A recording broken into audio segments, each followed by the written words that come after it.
mortgage experience. Call us today at 833-8ROCKET or go to rocketmortgage.com to learn more. Rates subject to change. Pay 1.875% fee to receive this discounted rate. Call for cost information and conditions. Equal housing lender. Licensed in all 50 states. NMLS number 3030. With spending more time at home, you may be noticing the scuffs and faded colors on your walls, the cracked, peeling paint on the outside of your home. Protect your home investment with quality painting from your local CertaPro painters. Each CertaPro painter's business is independently owned and operated by men and women who live in our community. They are ready to help you and are taking precautions recommended by public health officials. Get a remote or on-site estimate from them today. Start your free estimate at CertaPro.com. That's Certa with a C. Proven and trusted experts in painting. Hey guys, Glover here. If you are nearing retirement or already retired, call Thomas Helbig with the Retirement Advisory Group at 314-993-9494. He'll show you how to participate in the market gains without ever losing a penny. Thomas is the official financial advisor of the DGS. This report brought to you by LifeLock. Only monitoring your credit to help protect your identity? You could miss your info for sale on the dark web. Get LifeLock Identity Theft Protection now. Save more with their special summer sale, promo code RISK. Visit lifelock.com. Sale ends July 20th. Hey guys, Glover here from my very good friends at ThrottleNet. So if you ever listen to one of these recorded ads, listen to this one. A company can expect 232 targeted cyber attacks per year that results in 30 breaches. 24% of businesses hit with malware took a week or more to regain access to their data. Many businesses just flat go under. They are targeting small towns. They are targeting dentist offices. They are targeting big businesses. They're targeting government. You're going to get hit. Let me tell you about ThrottleNet. ThrottleNet has saved their clients more than $2.6 million in ransom last year alone. And get this. ThrottleNet clients have never paid a dime in ransomware. Let me say that again. They've never paid a dime because they are protected.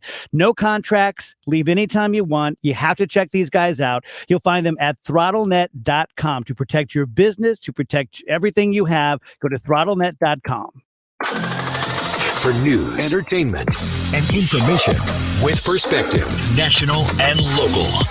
Keep it here or download the app and stream anytime. 97.1 FM Talk at radio.com. The Annie Frey Show is sponsored by Forensic IT, the tech experts that find the root cause of your technical problems. ForensicIT.com. That is exactly what I needed to hear. Thank God someone here knows what they're talking about. That's us. That's right. Gotta love this American ride. Right, you need to take the time and get the full picture. Come on, turn the radio on. It's Saturday and I won't be long. Don't get me wrong, I love the ladies. I mean, they rev my engine, but they don't belong in the newsroom. It is Anchor Man, not Anchor Lady. What do you want from me? I'm not America's sweetheart. Goodness sake, kid. Keep your voice down. Your father's listening to the radio.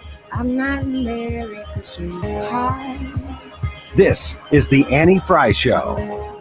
The folks in law enforcement that share the goals of reimagining policing. Reimagining policing in the 21st century. Rethinking and reimagining policing. Community efforts to reimagine policing. To reimagine policing. We have to reimagine what policing looks like. Reimagining policing, reimagining our public safety. Reimagine a citizen-led approach. You can begin to reimagine law enforcement. Reimagine public safety in this country. What can we do to reimagine public safety? Reimagining public safety. To reimagine public safety. We must reimagine what public safety looks like. Well, welcome to the Annie Frey Show, and that montage was put together by Tucker Carlson last night. I know when we started talking about the McCloskeys, the gun confiscation with the Attorney General from Missouri last night, Eric Schmidt was on the show, and if you missed that, you can go to the Annie Frey Show podcast and listen to that. Also, 971talk.com/Annie. And you know, I'm asking myself, do Missourians have confidence that their Second Amendment rights are safe in St. Louis? Real question here, folks. And we're going to ask Marc Cox about that at 1:26. He's fresh off of a mountain Montana vacation. And I have to say, when you go on vacation, you come back and you're like, well, this is why we can't have nice things. What you guys been doing? I remember when I went on a summer vacation 2 years ago, I turned on the television in my hotel for it was legitimately 2 minutes. And it was when Trump was like, Putin's my best friend or whatever it was at Helsinki. And I was like, nope, turning it off. Can't do anything about it. Not my problem to solve. I'm going to go ride a roller coaster. So we're going to ask Marc about the Second Amendment concerns that he has. It's Tuesday, and he does 2A Tuesdays on his show, on the Marc Cox Morning Show every day. So I'm going to ask him about that part later at 1:25. But I want to ask you right now, and if you were watching us on our Facebook Live at facebook.com/Annie Frey Show, or if you're one of the 1,000 subscribers on our YouTube channel, very, very grateful for each and every one of you who have gone there. Thank you so much. Who might be watching on your smart TV through YouTube, on the Annie Frey YouTube page. I want you to answer this question for me if you can comment along. What does it mean to reimagine policing or reimagine public safety? Because I've been thinking about this. When you listen to that slew of leftists, started with Barack Obama, ended with potentially the next vice president of the United States, Kamala Harris, who, listen, I know I got some people in this audience who are hard lefties who love Kamala Harris. I don't have it. I don't have the patience to listen to Kamala Harris. And the only thing that I can think of worse than listening to Kamala Harris over and over and over again is Joe Biden and Kamala Harris at the same time. Yikes. So the question is, what does it mean to reimagine policing? What does it mean to reimagine public safety? I'm going to ask Jack Posobiec this at 12:26. And if you remember Jack, who is a host with OANN, One American News Network, which Donald Trump seems to be a big fan of these days. He was the one who went to the, was it the Lincoln statue? The Emancipation statue. He went there with one of the leaders of the Black Tours of Washington, D.C. to be like, folks, this was paid for by freed slaves. This was paid for by the family members of freed slaves. Like, you do not know what you were doing here. Let me talk to you about this. And he went to document it. So, and then he got accosted by Antifa, and he got helped by private security from Kevin Corke, who is a Fox News reporter, very good reporter. Kevin Corke handed his security off to Jack Posobiec and guided him out of this park before he got, I don't know, killed. Who knows what would have happened if he would have been left to fend for himself. What's it look like to reimagine policing? What does it look like to reimagine public safety? Because I have much like a lot of what we see from the uber far progressive left. And I'm not talking about your Thanksgiving dinner table Democrats, your uncle who's been a union Democrat voting supporter for his entire lifetime, who may now be voting for Trump, but he might not admit it. Maybe he will. I'm not talking about the people in your life that are common sense Democrats. I'm talking about the people who are talking about the people who have influence and power, who are out there on cable news talking about reimagining policing. Because the policing that we have right now is so terrible, if you ask them. Well, they're talking about community policing. So I have to ask myself, what is community policing compared to what we have right now? Right now, we have police officers. We have individuals who have decided to make policing, being a law enforcement officer, their career. They have given of themselves for a non-lucrative career. Like in many cases, they make what teachers make.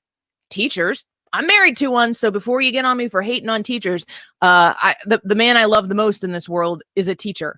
So when you look at what you make, what you get out of being a police officer, compare it to what you make out of being a career politician. Look at the career politicians who have made millions of dollars spending decades in Washington, D.C. You don't get rich being a police officer. You don't get to have, 3 Bernie Sanders homes and what was his Vermont cabin or whatever it was. He's like, oh, everybody has one of those. No, Bernie, no. Police officers don't have it because they cannot afford that. And in the meantime, police officers are putting themselves in the line of fire. New York City right now just defunded the NYPD to the tune of $1 billion. And to this point last year, shooting up 200%. That's insane. And you still have law enforcement putting on their badge in the morning or at night and going to work. So what does it mean to community police? You'll hear people suggest that we need to have the policing, the monitoring of these communities come from within. Well, the truth is that the people who are in that montage, the Kamala Harrises of the world, the Barack Obamas, and everybody who is in between, what they want is a political solution to the problem.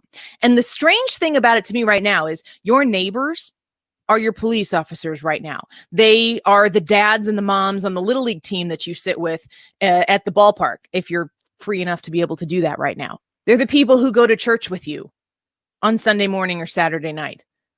The people who police you right now are sitting at a table with their family that they're very grateful they could come home to safely to eat at an Applebee's. Those are the people who are police officers right now. If the Democrats who are on this stump right now about reimagining policing and reimagining public safety, if they get their way, a political party will reimagine how we are policed, and they will make it a political solution. And you know what that is? That's fascism. If you turn over the policing of these communities to people in a political power who have some sort of political authority, you are going to have actual fascism. And I don't think Antifa, the anti-fascist organization, is going to show up and try to stop those individuals from doing whatever it is that they want to do. We have community policing right now. Could it be better? You're darn right. It could. Everything could be better. I could be better. You could be better. We should try to be better.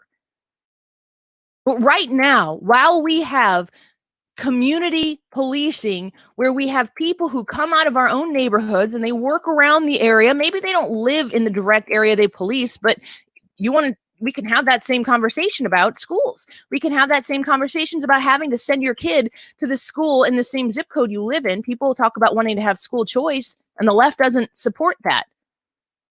But they, at the same time, want to make sure police officers actually live in the communities with which they police. We can have police reform. We could create programs where we encourage people from within impoverished cities to be able to have an easy access to learn how to be a police officer. We can support them in the process to become a police officer. We can come up with programs to improve. But when we listen to these individuals talking about reimagining policing, it is not going to be to the benefit of the community that is going to be policed now by these individuals that have been put into place from a political position. And it's dangerous. And I want to make sure that we watch this very carefully, because some of our most gracious and self-sacrificial neighbors who are police officers right now, who are very good people and who have done a very good job and have stories they've probably never shared of things that they've seen working the job, they are under siege right now. All across the country, we're seeing police officers be attacked, and there is not an outrage for that like there have been for other issues in this country that also need to have attention. So I want to bring attention to that right now. You guys want to do highlights quick before we get to Jack Posobiec? Now, let's get to the highlights. So today is a very interesting voting day. I don't know if you all know this, but Alabama has a vote today, and we are going to get to see what kind of collateral A.G. Sessions, remember him, formerly the senator in Alabama? While the influence of political endorsements is always debatable, there's little argument that President Trump's backing in a Republican primary can make a big difference. While his record's not perfect, 3 Trump-endorsed House candidates lost primaries in recent weeks. The president's support is extremely influential, especially in potential low turnout contests, such as in Tuesday's Senate runoff in Alabama, with 2 House district runoffs in Texas. In Alabama, former U.S. Attorney General Jeff Sessions is fighting for his political life as he fights off the ire of the president. Sessions, who served a dozen years as a senator from Alabama before becoming Trump's first attorney general in 2017, angered the president by recusing himself that year from the Russia investigation in the 2016 election. His rival, first-time politician and former Auburn University football coach Tommy Tuberville enjoys the president's backing. So tomorrow we will know the fate of Jeff Sessions. I'm looking forward to finding out how that goes. Shots were fired near Grand and Lindell downtown last night, and former Governor Eric Greitens rushed to the scene attempting to help the 2 shooting victims. Greitens was reportedly having dinner nearby when he heard the shots, grabbed a first aid kit, and attempted to save the lives of the victims. As a former Navy SEAL, Greitens has some injury training. Despite the effort, both victims have died. No arrests have been made. California authorities announced Monday that they are confident that they found the body at a California lake of a missing actress, Naya Rivera. The announcement concludes an extensive This story search. makes me so sad. It concludes an extensive research for Rivera, which began 6 days ago after her 4-year-old son was found alone on a pontoon boat the pair had rented. We are confident the body we found is that of Naya Rivera, said the Ventura County Sheriff. The sheriff said the location of the body, its physical characteristics and clothing, and the fact that no other missing person was found or reported that week make officials confident the body is Rivera's. The Cardinals' season at Busch Stadium will unofficially begin July 22nd in an exhibition game against the Kansas City Royals, 2 days before their season officially starts with a home game against the Pittsburgh Pirates. It'll be the first exhibition game ever played at the new Busch Stadium by the Cardinals. The last time the Cardinals played an exhibition game at home was in 1995 at the old Busch Stadium. The opposing manager for that game will, of course, be former Cardinals manager Mike Matheny. Okay. The St. Louis Gallery. What do you think about that, Katie? I think that's interesting. I'm actually pretty excited. I can't wait to watch it. Maybe you could be in the dugout. Oh, maybe so. Maybe there might be. Probably not. The limit on contact of extra people right now is at a minimum. Right. Maybe you could sneak in as Fredbird. The St. Louis Galleria Mall will be the new home of an Amazon 4-star store. Say that 5 times fast. Soon. The very first in the state. The Amazon store will allow its customers to find and buy products such as electronics, toys, and games in the store. Every product has been rated 4 stars or higher by shoppers. Prime members will still pay the same low prices as they did online for products that they get in the store. Customers can sign up for a 30-day free trial in store and instantly get the discount. Interesting. Would you rather buy a 4-star product that has 4,000 reviews or a 5-star product that has 80? Ooh. Oh, gosh. That's a good question. I think I'd have to go 4. Yeah. The quantity of reviews is it's a higher value than the amount of stars. Well, some of those. It's a 5-star product and it has 1 review and it's from the person who puts it out there. All right, let's take a quick break. When we come back, Jack Posobiec is going to be with us. Now, he has been in a kerfuffle of sorts with Antifa, but he also has something to say about what imagining police reform really looks like to these leftists. And if we have enough time, I'm going to ask him about his thoughts about turning Washington, D.C. into the 51st state. So stick around. Jack Posobiec is going to join us in just a minute.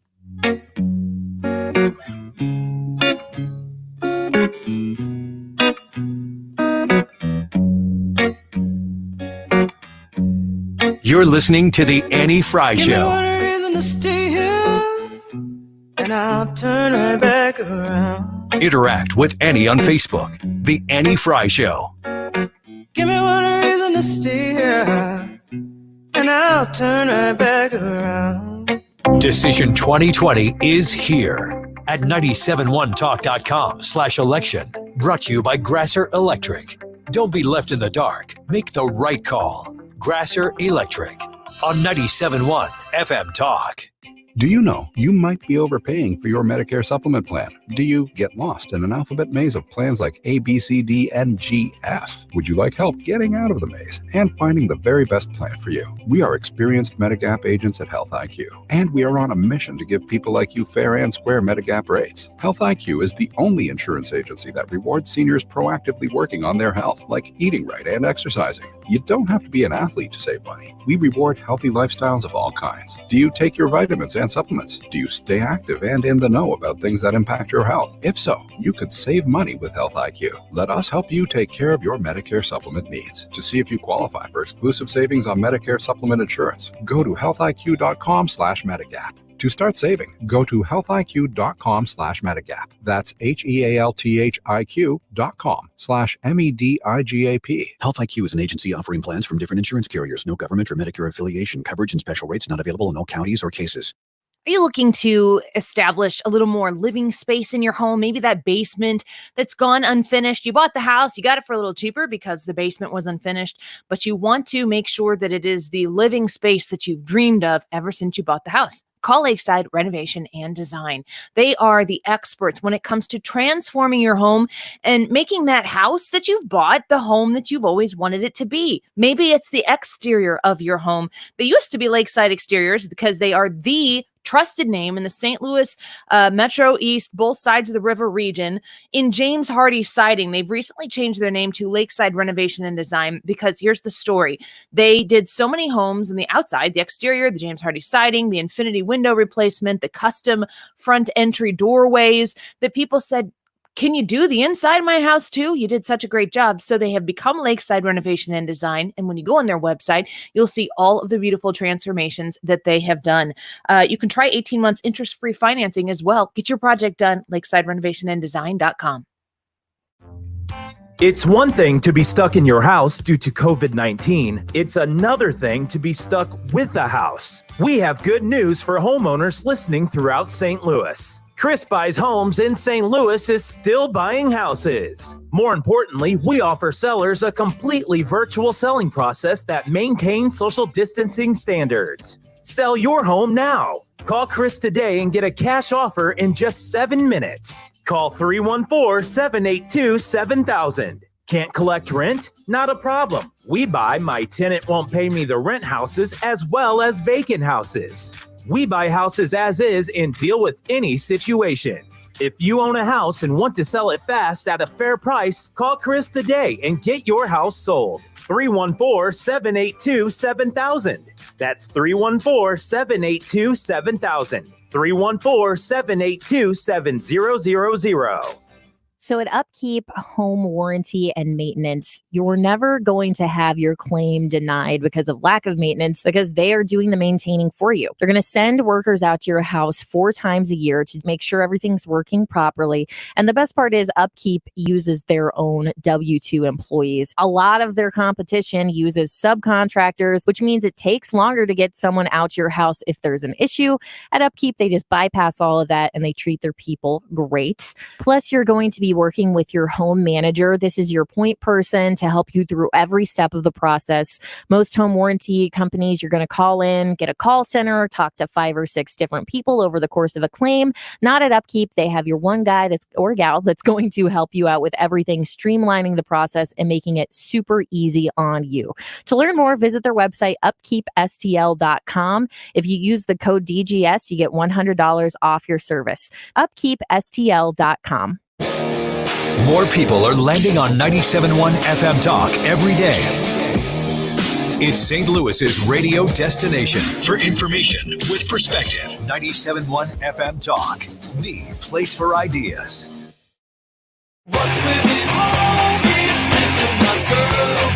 Why do they got her from? What did we ever do to these guys that make it so violent? But you know I'm yours, and I know you're mine.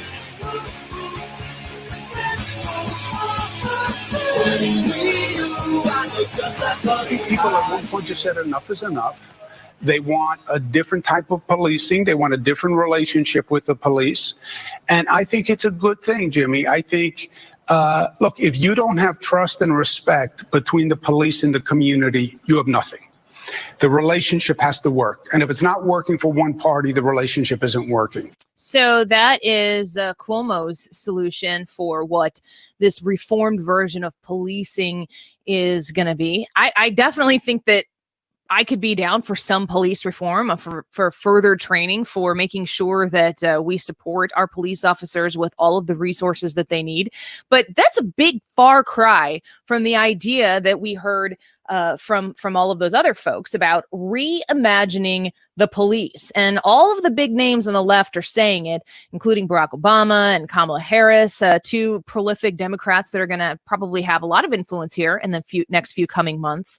And I wanted to get a guest on here to discuss, what does it mean to reimagine the police? Jack Posobiec, host with One American News Network, joins us now, OANN.com, at Jack Posobiec on Twitter. Thanks for coming on with us, Jack, today. It's good to have you back. Yeah, and I appreciate to be on, especially with this topic about defunding the police. It's something I heard a lot about when I was out actually undercover covering Chaz. This was a huge topic of conversation out there. And now we see that it's gone from the streets of Seattle and that sort of autonomous zone to some of the biggest names, biggest mainstream names in our country. Yeah. And, I was talking a little bit in the segment leading up to this about how we keep hearing this term community policing. I have a very hard time believing that they're going to be letting, Betty down the street be in charge of community policing the neighborhood.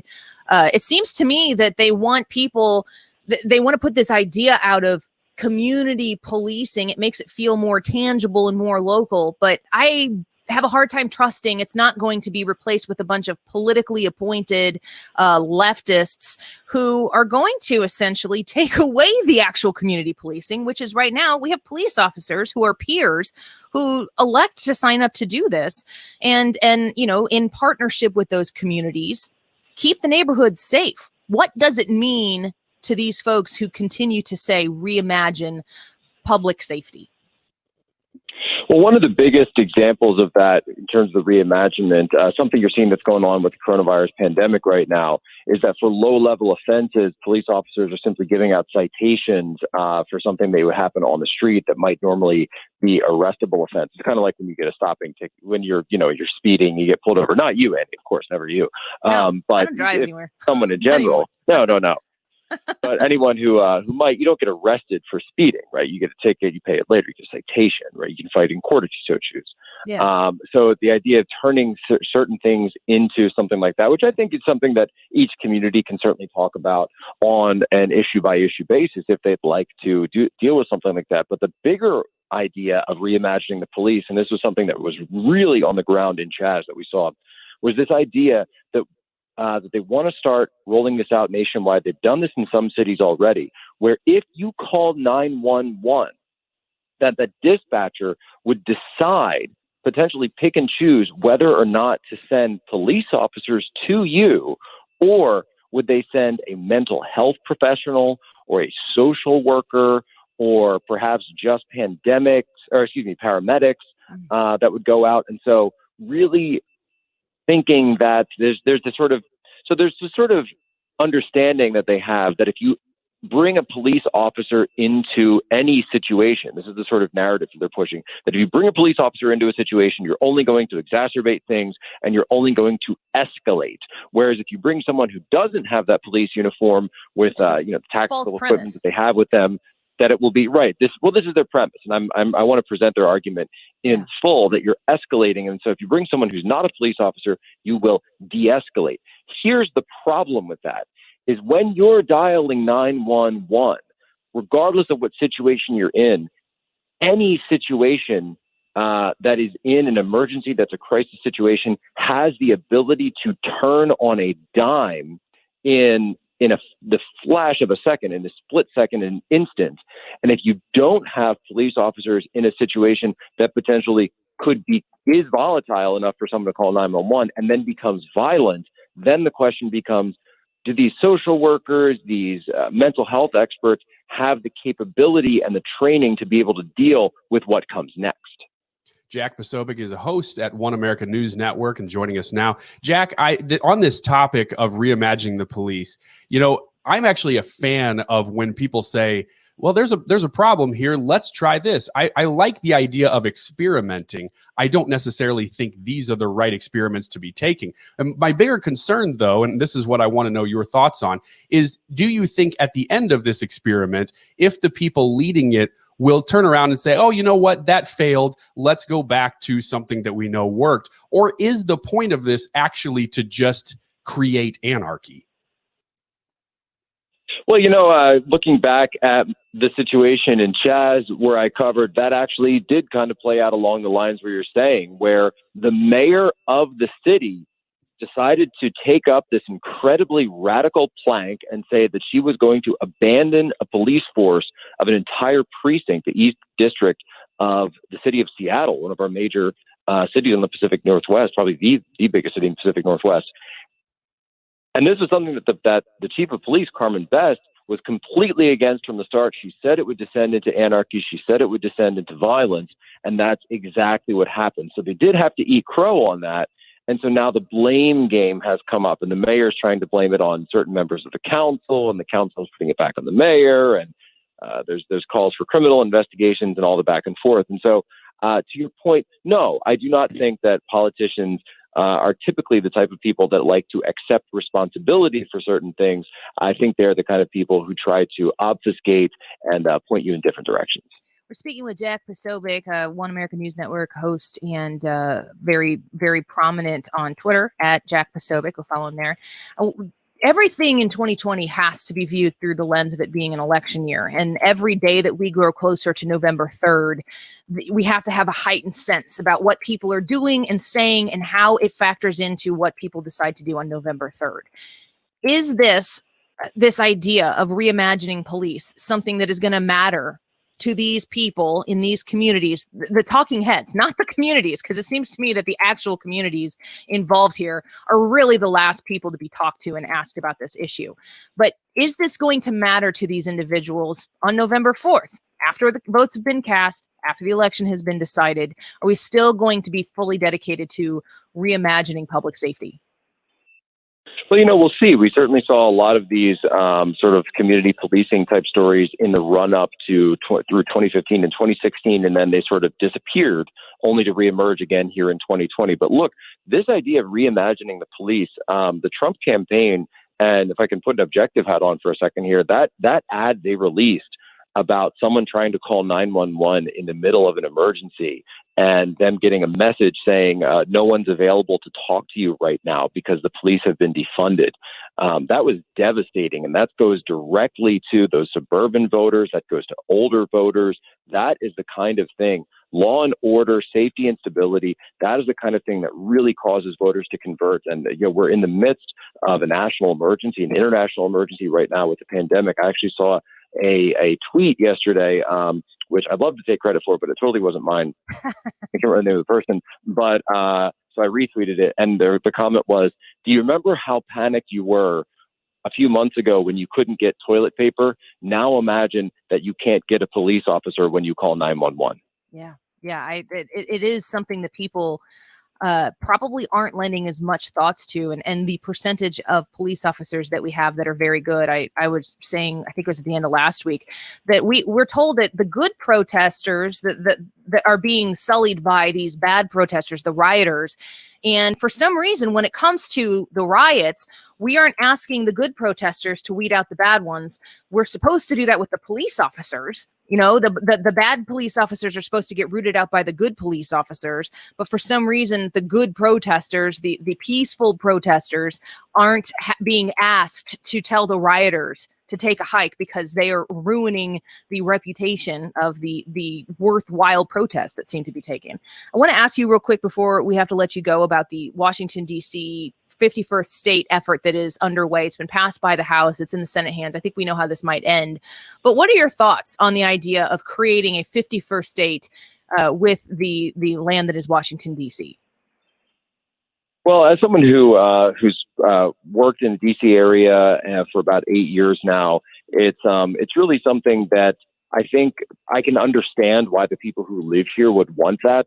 But at the same time, it's a complete backwards look in terms of how the federal district, this federal territory, was created. This was part of it. This was the state at one point. It was part of the state of Maryland, and it was then carved out so that it would be a federal territory that was not subject to the issues that would pertain to statehood. It was meant to be separate, and that has to do with the actual underpinning of our federal system of government. This is called federalism. Actually, what it means is that the states came together to create the federal government. So the district here is a federal territory, a creation of that, just in the same sense that our federal government was a creation of the states. However, I also happened to talk to a DC tour guide that I was meeting with the other day. He runs DC Black Tours. And I asked him about it because we were doing an interview. And he said, well, I don't think that DC should become a state at all. I said, really? Why is that? He said, no, we should become a federal territory like Guam. I said, Guam? Why do you want to become like Guam? He said, because I don't want to pay income tax anymore. There you go. That's the smart way to go about it. That makes sense. And I said, that's a very pragmatic guy. Yeah, for sure. Jack, thank you for coming on with us. I love to get your insight because we know that you are on the ground and seeing these things from a firsthand place. And we like to share that with our listeners. So thanks, Jack. Always good to talk to you. Thanks so much, Annie. Yep. We'll talk to you again soon. Jack Posobiec, their host with One America News Network and also on Twitter at Jack Posobiec. He's inching towards 1 million followers on Twitter. That's kind of crazy, I think. Pretty cool, though. Let's take a quick break. When we come back, we can take your reaction to it. The idea of reimagining public safety, of reimagining the police force, getting a lot of comments on our Facebook Live and our YouTube Live about what you think about this. Some comments as well from police officers. Love to hear from some of the LEOs out there about what they think. Next, 314-241-9797. 314-241-9797. We'll be right back.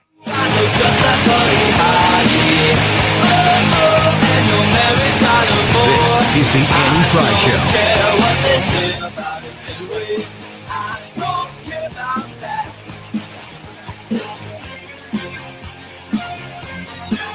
Follow Annie on Twitter at Annie Frey Show. You're listening to the Annie Frey Show live from the Air Comfort Service Heating and Cooling Studio. Air Comfort Service is celebrating over 50 years of residential and commercial service, maintenance, and installation of heating and cooling systems. Get in your comfort zone. Visit aircomfortservice.com. Hi, this is Lance Drury. If you have payroll tax problems, you have serious legal problems, you need an attorney. Call 314-260-6120 or toll free 888-367-6512 or visit LanceDruryLaw.com. This is Congresswoman Ann Wagner from Missouri's 2nd District. The coronavirus affects all of us, and it is vitally important we work together to stop the spread of the virus. Please practice social distancing, wear a mask, and stay at home if you're sick. Contact me at wagner.house.gov or 636-779-5449 if you need help with any federal COVID-related issues and programs. Dan Wagner, and I urge you to stay safe and follow CDC guidelines. Paid for by official funds authorized by the U.S. House of Representatives.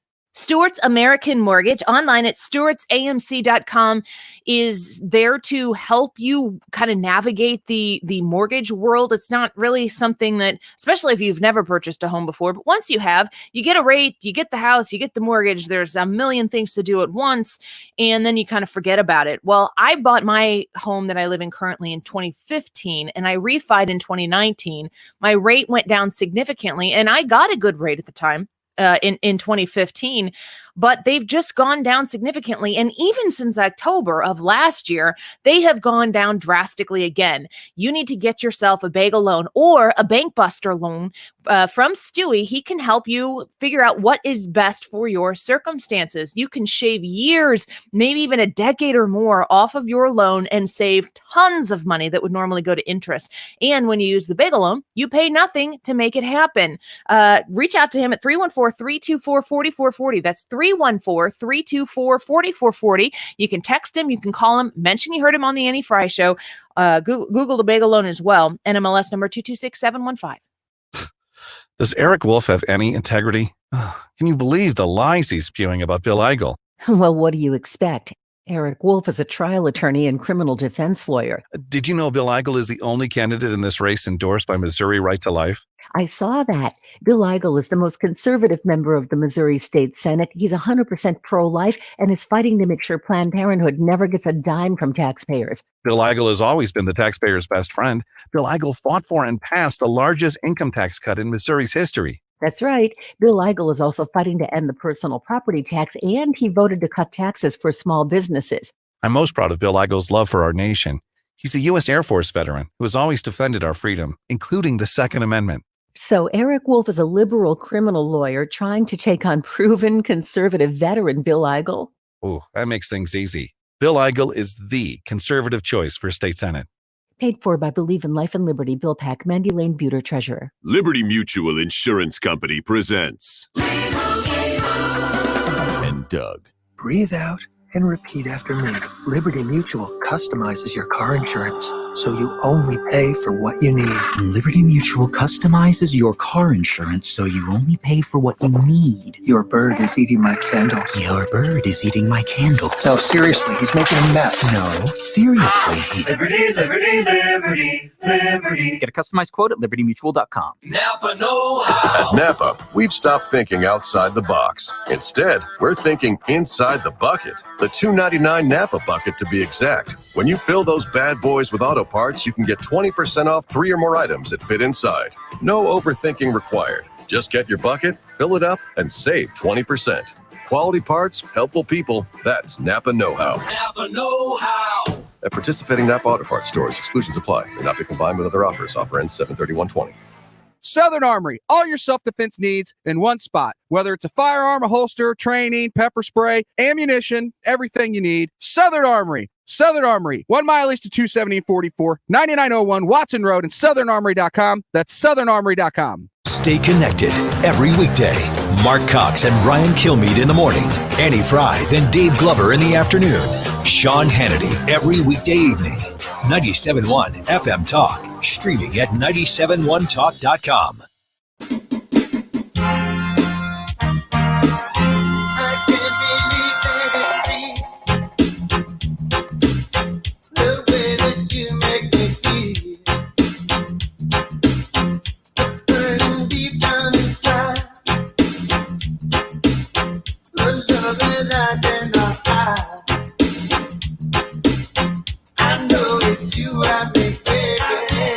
Welcome back to the Annie Frey Show. Thanks for joining us. Just had Jack Posobiec on, and I always appreciate his contributions because he's kind of he's a host on One America News Network. Don't tell was it Gundy that? Is it the Oklahoma State University coach? He wore that OANN t-shirt. Now I think he took like $1 million pay cut in the mess of that. Ridiculous. But Jack is on the street and he works to see the places that he is covering and have a firsthand experience. And he's got a pretty big footprint out there. So it's great to have him on the show. 314-241-9797. Give us a call if you want to join us. I'm going to get to Rhonda's call here in just a second. But to you guys, I don't know if you, Ryan, if you want to weigh in on your impression of what it means to reimagine public safety. Yeah, well, I think it's just a reallocation of funds at this point. I think they're trying to put more money into But social how? Away from the police, but like, what does it look like? What do oh, they want like to on invest the in? ground for a person in the city, you mean? I think that you're just talking about less police responding to... The biggest criticism is that police are responding to calls that they don't really need to, and that they're going to send social workers to certain calls. I just don't... I think you're taking the teeth away from the bite. It's like you're dealing with a foreign nation. Like if you're dealing with Iraq, you want Saddam Hussein to stop gassing his own people. You don't just tell him, well, stop doing that. I'll try to help you. He's not going to do it. You have to have some sort of force behind it that's either economic or military that's going to say, you have to do this or else. And I think when you remove the police from a situation, you might have somebody who's better trained at quote unquote de-escalation, but nobody's going to respect them if they know they can't do anything in the situation. Katie, what do you think? Yeah, I think that there's a lot of gray area, just kind of like what you were saying, Ryan. There's a lot of gray area whenever someone calls 911 and maybe it's child abuse and the dispatcher wants to send out a social worker, mental health expert, because they think that that's best, but the parents are extremely hostile.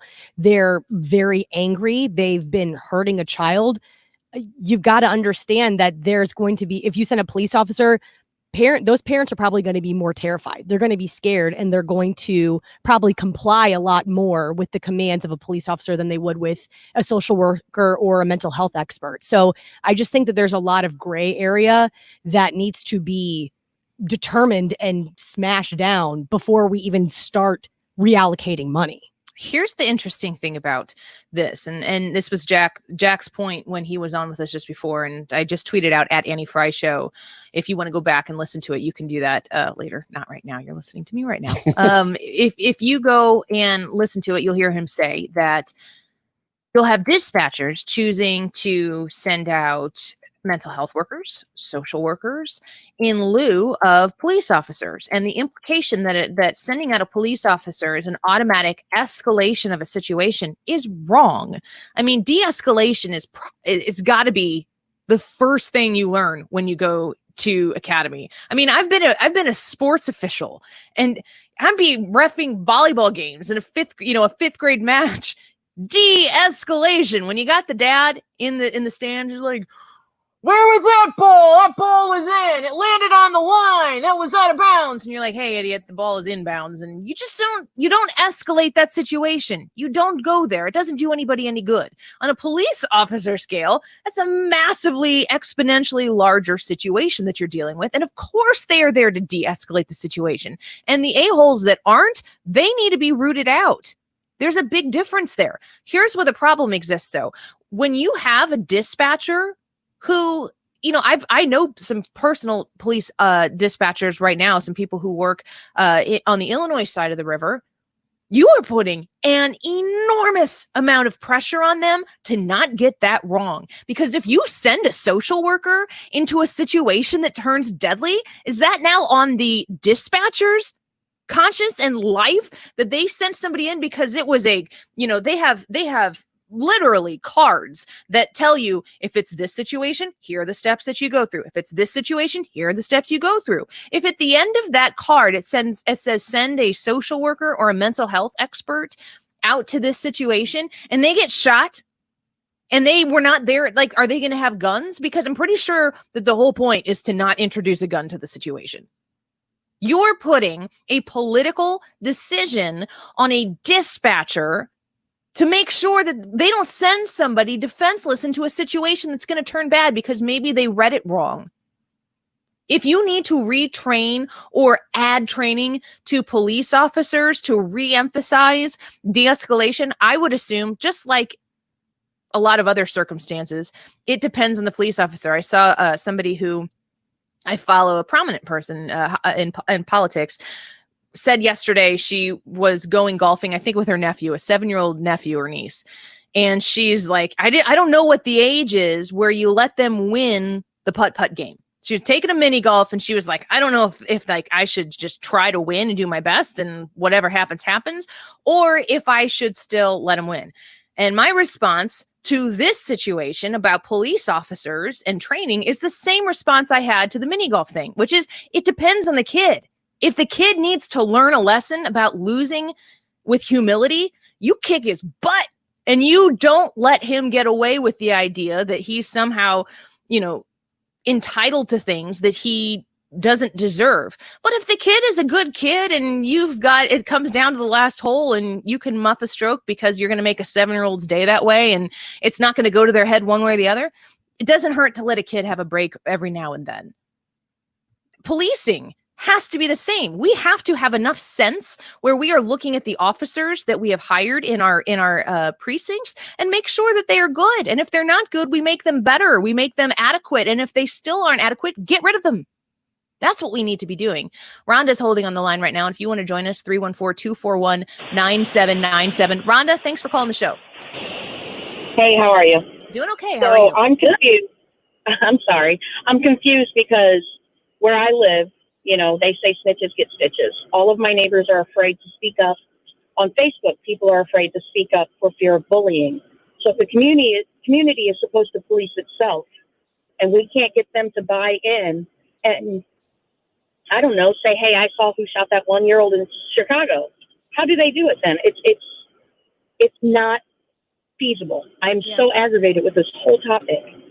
Rhonda, thank you for the phone call. I appreciate it. And here's what I'll say to that. And maybe I'm wrong. And, by all means, light me up if I'm wrong. I don't think they actually want community policing. I think that's the language, the vocabulary that they choose because it sounds flowery. Like, Democrats and Republicans alike create things like the puppies and sunshine bill. How do you vote against puppies and sunshine? And it's like, got terrible things in it, but then they get to go in political ads that only last 30 seconds with the really scary voice and say, Katie Fitzpatrick hates puppies. And then we're like, wow, Katie, did you hear that? She hates puppies. I can't vote for her. And it's like that simple. I don't think that they want community policing. What they want is to replace the power structure that exists right now with one that is politically governmental. And when the government takes control of everything, that's fascism. The question is, the people who are advocating for this to happen, are they going to be the ones in power? If this gets done, yeah, they are. So you know what the end game is. It's pretty frightening. Let's get to Bob here real quick. Bob, thank you for calling the Annie Frey Show. Sure. Hi. Thanks a lot. I'm a retired St. Louis policeman, and I went on in the late 60s, and regarding this defunding the police, I think people should start thinking about their grandchildren. This thing is the most silliest thing I've ever heard of in my entire life. Yeah. Yeah. First off, we are on the edge of a civil war, and it's going to get worse as the election gets closer. And I tell you, folks, if you start believing these people, you're not thinking of your grandchildren, their children, the future of this country. This is the most stupidest thing I've ever heard of in my entire life. Bob, You have all these homicides that happen in these cities. Do you think it's going to get better? Yeah. No, I don't think it. Thank you for the call, Bob. I appreciate it. I don't think it's going to get better with less police. That's for sure. Katie, can we squeeze in Jean's call here before we go to a break? All right, let's get Jean on here. I want to make sure. Real quick, Jean, wanted to get you in. Thanks for calling the show. Hi, I am, I guess what some people would say, a senior professional woman living in one of the larger municipalities of the metropolitan St. Louis area. Okay. I recently called my municipal police to make a complaint regarding another police officer, and I couldn't believe the way I was treated. I think the word de-escalation cannot be overemphasized. People need to learn how to talk. And as I said to the police officer as he interrogated me, was very rude to me. 5 minutes of listening sometimes can resolve a problem. That's all it takes. 5 minutes of listening. And I think police officers need to be trained time and time again on how to listen, how to de-escalate, how to work with people, not just accuse, not just order people around, not to just investigate and play mind games, but to be part of the community. And also, those who are policing the police need to be especially trained in how to work with the community. And Jean, that's all I have to add. Okay, I wanted to make sure we got your point in here. Thank you for calling the show, and thank you for sharing that, because I think Jean does have a point as well. I've had people suggest that a lot of times police officers get used to doing like only night shifts. And if you do all night shifts as a police officer, you're going to have a different experience than if you were doing day shifts and, trying to get people to and from business, as opposed to the rigors of what an overnight shift can take. I agree with Jean. As much as tensions are high right now, I am sure there are police officers who are feeling it. I'm sure there are police officers who have regretted how they've handled those situations, and they do need to be accountable for those as well. And I think police officers would admit to that. We all need to do better. We all need to do more listening. Jean, thank you for the phone call. Let's take a quick break. We'll do more when we come back. Stick around. Back in a second. What's your favorite four-letter word? Chances are you've said it more than a few times with this social distancing, face mask wearing, staying at home world we live in. But at Compass Retirement Solutions, our four-letter word of choice is hope. Hope for a better tomorrow. Hope that your retirement plans don't take a backseat.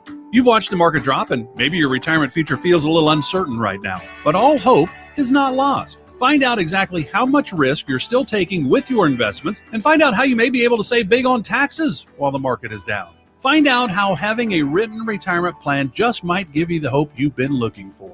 Call the team today to set up a meeting. 314-373-1598. Compass Retirement Solutions. 314-373-1598. And for more on retirement planning, listen to Rethinking Retirement, Saturdays at 8 and 4 and Sundays at 11. Investments and services offered through Compass Retirement Group, a registered investment advisory in Missouri and Illinois. Investing involves risk, including the potential loss of principal. Compass Retirement Solutions does not provide tax advice. If you're like me, you've been spending a lot of time at home. You may be noticing the scuffs and faded colors on your walls, the cracked, peeling paint on the outside of your home. Protect your home investment with quality painting from CertaPro Painters. They make your experience worry-free, starting with a free on-site or remote estimate. It's your choice. I did one from the comfort of my own home. It's quick, safe, and easy.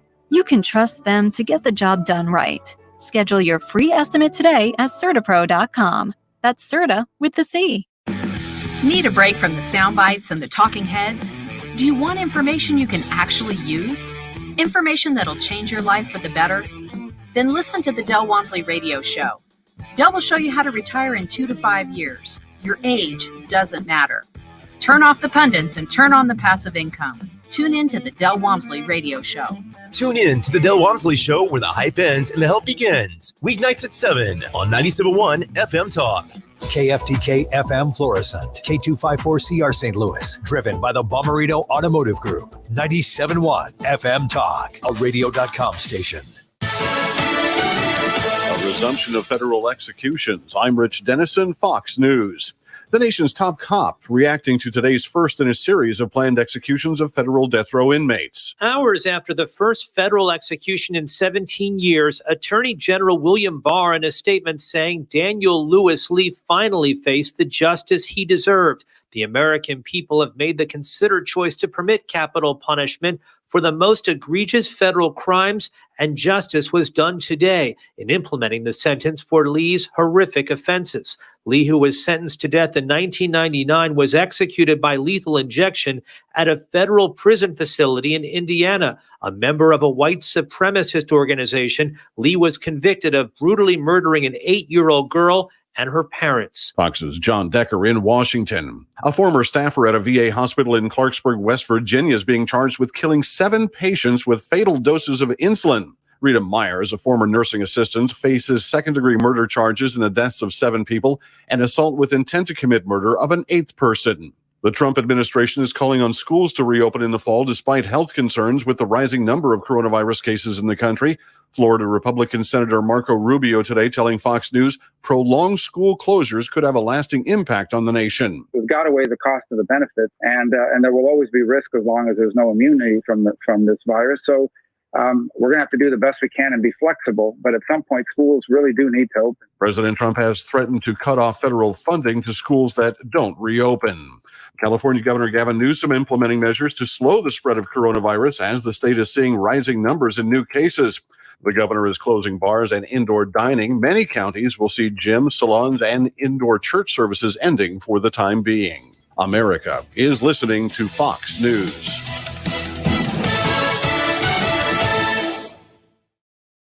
It's happening. In just days, Publishers Clearinghouse will be ready to award $7,000 a week for life.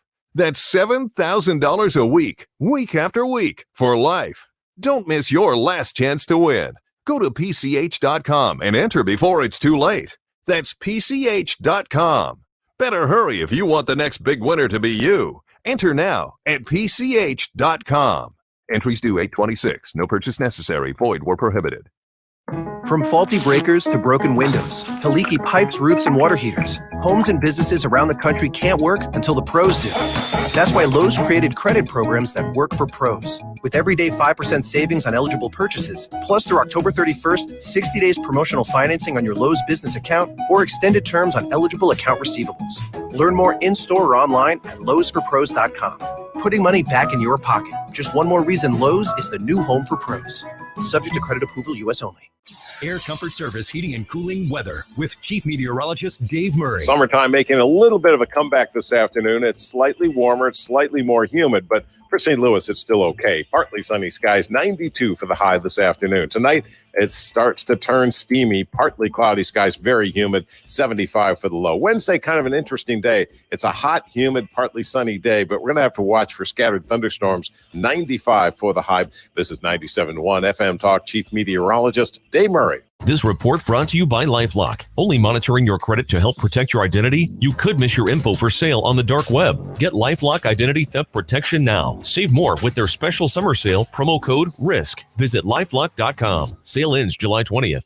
Thomas Helbig of the Retirement Advisory Group is there to give you a no-cost, no-obligation retirement review.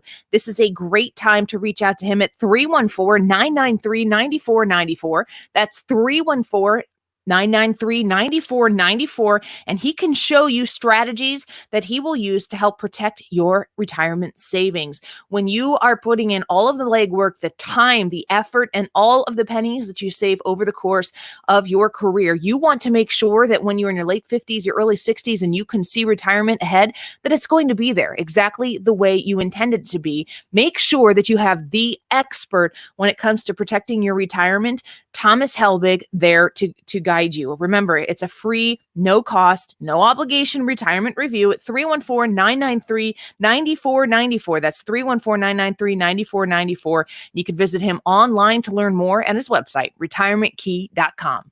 Hi, I'm Ryan Kelly with thehomeloanexpert.com. Most of us have spent a lot of time at the house over the last several months. Maybe you've been thinking about doing some home improvements, a new kitchen or bathroom. How about a deck, pool, or finished basement? Well, the timing has never been better to do those projects. Let's drop your rate and get you the cash you need to make those improvements today. The 5-minute loan approval only available at thehomeloanexpert.com. The Home Loan Expert LLC, NMLS number 1326241. Whether looking for your first new camper, upgrading from your existing camper, or just curious about what's available, Coleman's Campers in Hartford, Illinois is a great place to do just that. At Coleman's Campers, you'll find a relaxed atmosphere and a passionate and knowledgeable staff, quality brands and products backed by the best in customer service. Coleman's Campers, where customers become friends. Mention where you heard this ad, and with the purchase of a new camper, Coleman's Campers will donate $250 to Folds of Honor. Coleman'sCampers.com. Hi, I'm Tom Connors. Went to Mark Patrick's hypnosis seminar February 6, 2019. Nothing worked before. Left there and never smoked again. Amazing. Easy, affordable, and guaranteed. A year later, with my wife Michelle, attended Mark Patrick's weight loss seminar. She lost 18 pounds and I lost 43 in 8 weeks. It's true. He smoked 2 packs a day and nothing worked until Mark Patrick hypnosis. Now we're losing weight together, eating healthy, full on half the food. Crazy. Enjoying exercising. Who would have believed Mark Patrick hypnosis really works? It's amazing. I can breathe again. My blood pressure went down and I've got so much energy. So much energy. And look great. Your habits are out of control. With hypnosis, create new healthy habits. Join America's hypnotist Mark Patrick live online, interactive weight loss or stop smoking hypnosis seminar. Only $49.99 for the greater St. Louis area on Saturday, July 18th in the comfort and safety of your own home. Go to markpatrickseminars.com and register now. Tony LaRussa here. Has your loss of energy and weight gain thrown you a curveball in your relationship? If so, go see my friends over at Victory Men's Health. Discreet first-class professionals will help you hit those curves out of the park. VictoryMen'sHealth.com. That's VictoryMen'sHealth.com. At Overhead Door Company of St. Louis, our goal is to continue to serve you while protecting your home. Overhead Door Company of St. Louis knows day-to-day routines have changed in your homes and in your lives, and we will continue to put the safety of our customers and coworkers first. Call Overhead Door Company of St. Louis today and get 18 months 0% interest on your new garage door for qualified buyers. Go to overheaddoorstlouis.com or call us today at 314-781-5200. Overhead Door Company of St. Louis, the genuine,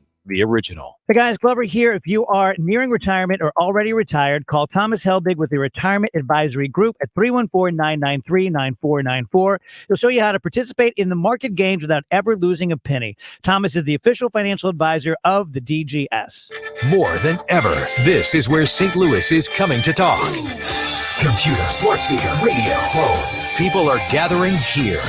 Thanks for listening and staying connected. 97.1 FM Talk.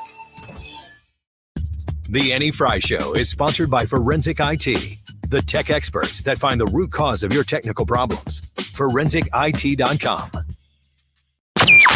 That is exactly what I needed to hear. Thank God someone here knows what they're talking about. That's us.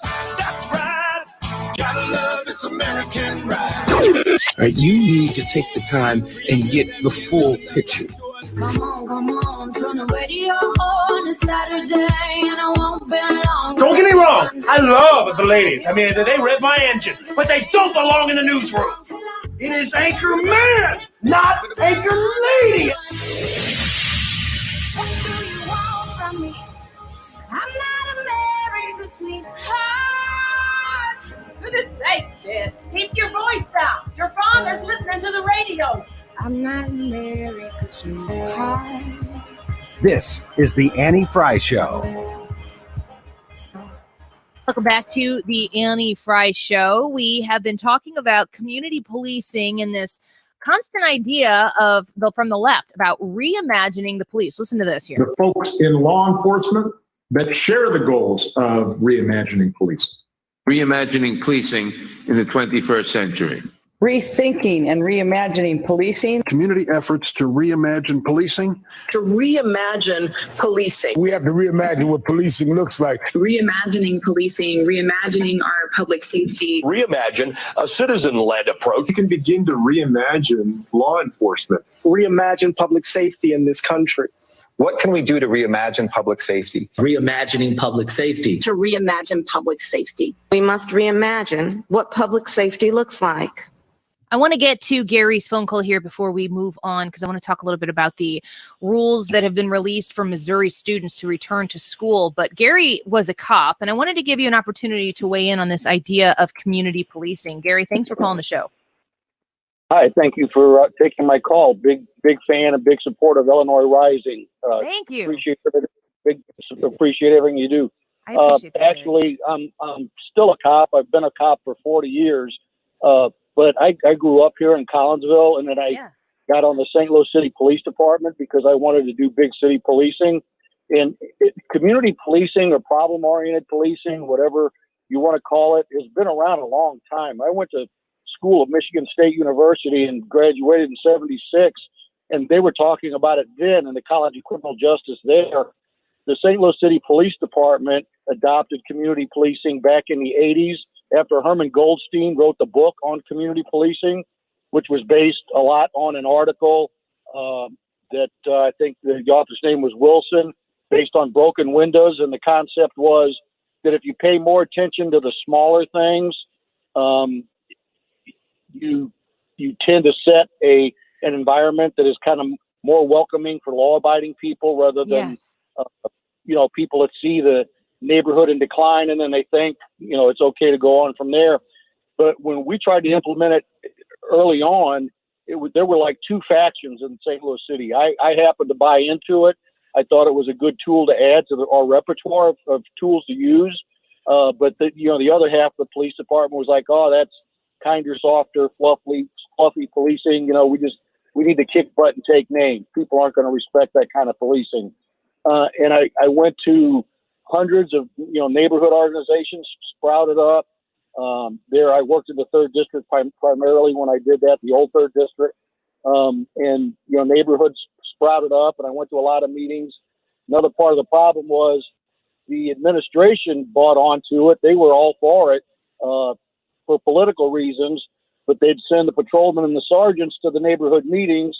And then when we tried to get, we weren't in a position to okay things that they wanted to do, we'd have to work up the chain of command, and the administration was so myopic that all they wanted to do then, like they want to do now, is paint something on the street, and they think that's going to make it go away. Yeah. It takes long-term planning and solutions to make a long-term result. And that people, in government just don't have that kind of patience.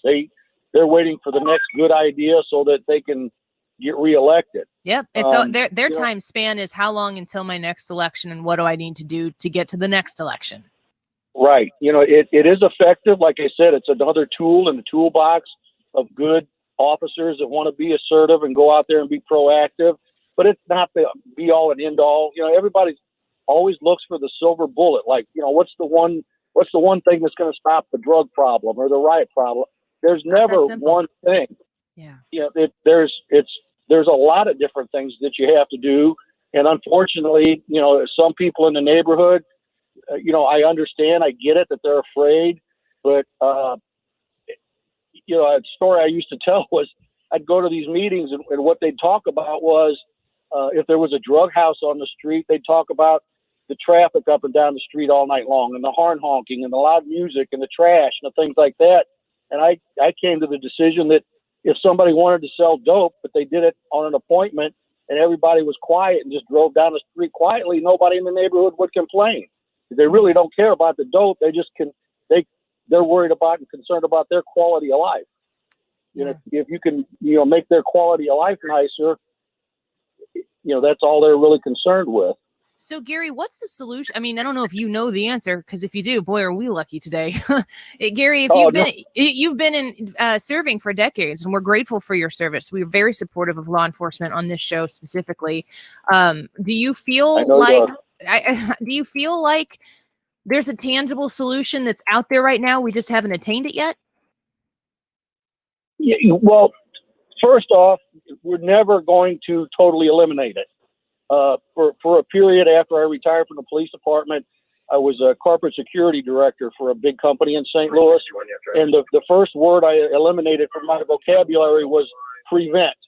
Because when you say prevent, people hear, I'm going to guarantee that 100% of the time that this will never happen again. And I substituted that word with, I will, if we take these measures, we can substantially reduce the frequency of this occurring to at least manageable numbers. We're never going to eliminate crime and things like that and poverty in the United States. We just have to learn to manage them. But I do agree that we need, policemen now. I'm the chief of police in a small farm community here in Madison County, and it's night and day from my service in St. Louis to where I am over here. Instead of getting the one finger salute, I get all 5 fingers waving at me every day. And a lot of it has to do with the culture and if people want to be policed or not be policed. A lot of young kids are coming to me now, or young guys saying, has it always been this bad? And it's always been bad because bad guys don't like cops. And if you're an assertive, aggressive officer and you like to go out and be proactive, I always classified policemen into 2 categories: hunters and gatherers.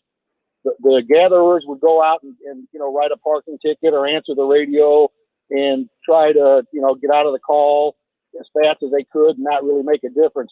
The hunters were the guys that they'd answer the radio, but they'd also go out and be proactive with traffic stops and try to catch people, because that's the most of us. To the 10% of the policemen that do 90% of the work, that's what we like to do. We're out here to catch bad guys, not just to write parking tickets and stop speeders. That's the precursor to trying to stop somebody for speeding, hoping you catch somebody that's got a felony warrant or a bigger fish.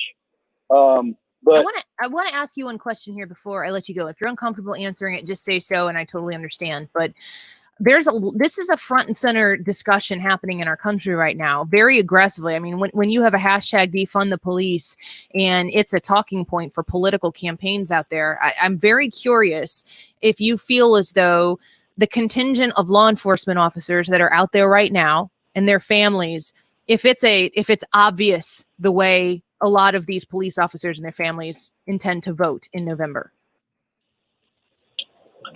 Repeat, what's the question in there? Do you think so as November is approaching us and we have so many people discussing the necessity to defund the police or to completely reimagine how we do policing, do you think that there is an obvious way that law enforcement officers and their family intend to vote this November? Locally or nationally? You mean like for Trump? Yeah. Oh, yeah. Nationally. I think, Trump 2020 for sure. Okay. I had my assumptions, but I have you on the line, so I had to ask. Thank you so much for the phone call today. That's you're like a scheduled guest. I'm really glad you called in the show. Appreciate it. Thank you for the opportunity. You're welcome. Absolutely.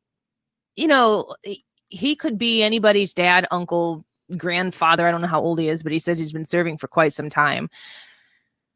We dehumanize police officers behind a uniform and a badge, like they are an entity that is a large group, and you forget the humanity that exists behind each one of them.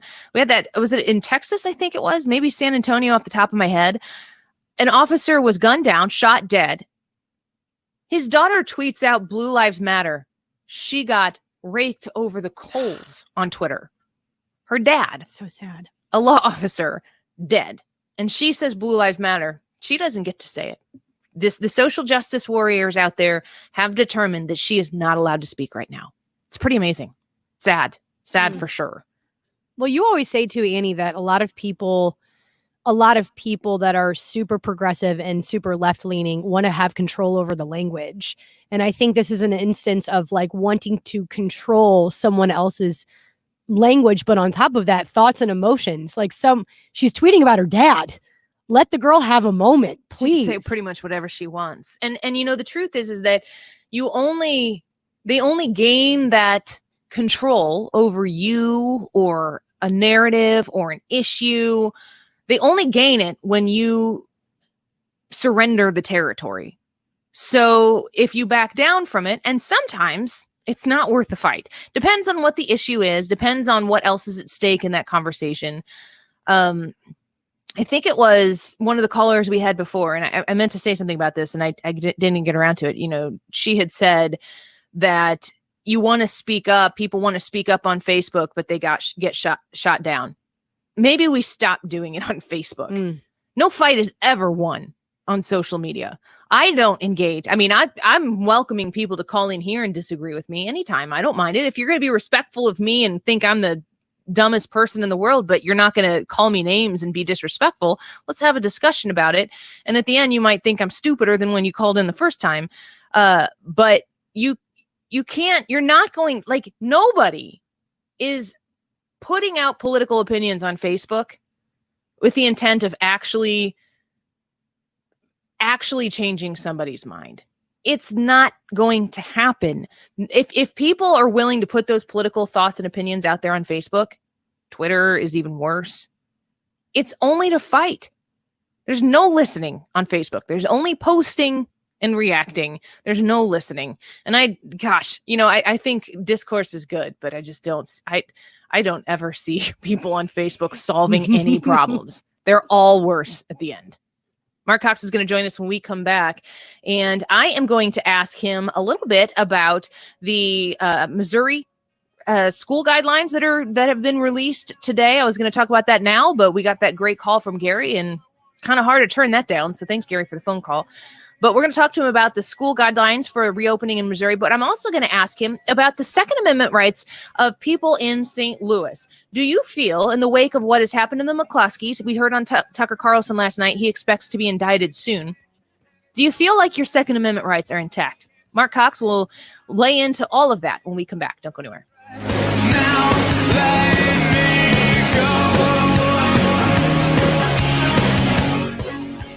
This is the Annie Frey Show. Follow Annie on Twitter at Annie Frey Show.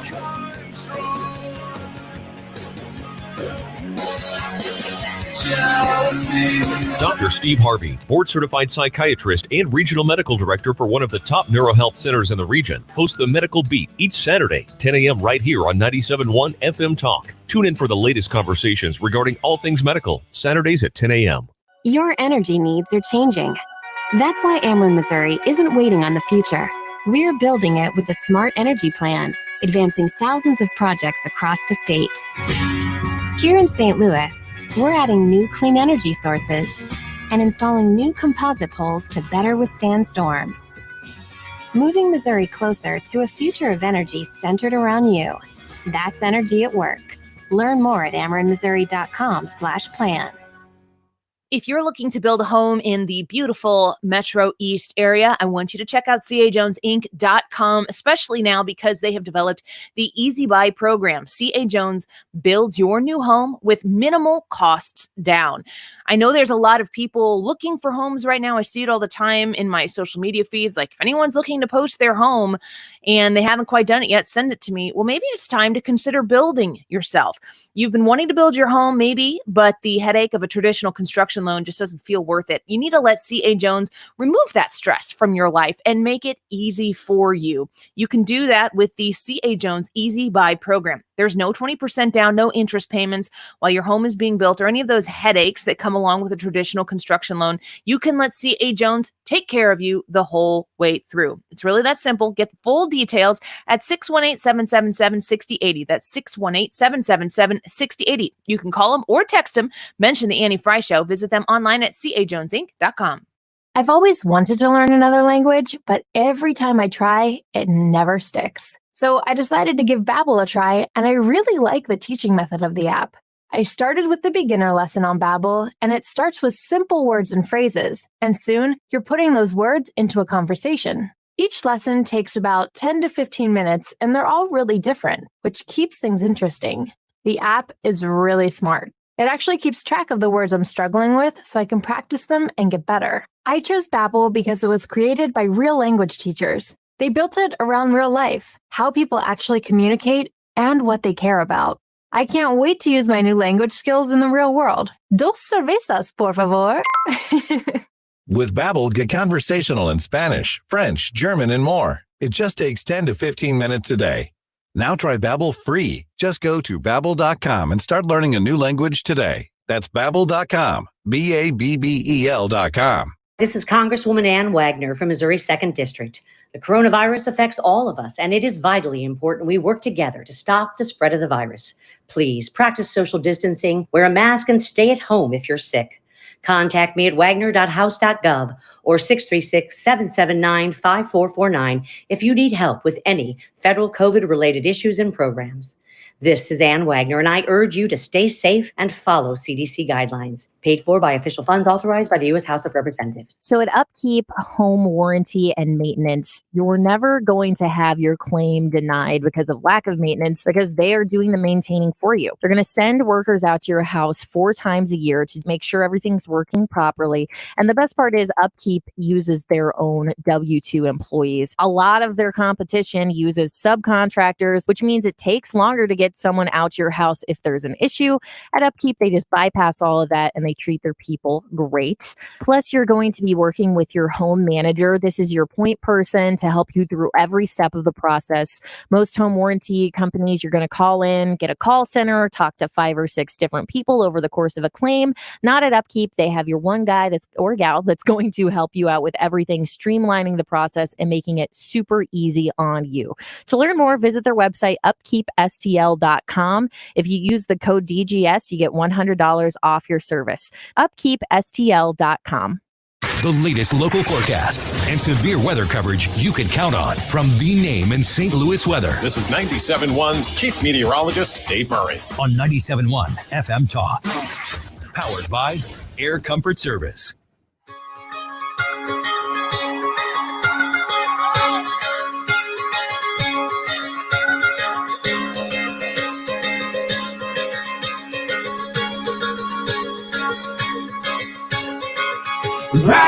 They won't leave me alone. I need a shadow to hold in the wall. 'Cause baby, I don't know what kind of state I'm in. We got a ways to go. I've been around this whole town by now, and I can tell you how you're supposed to get out. Baby, I don't know what kind of state I'm in. We got a ways to go.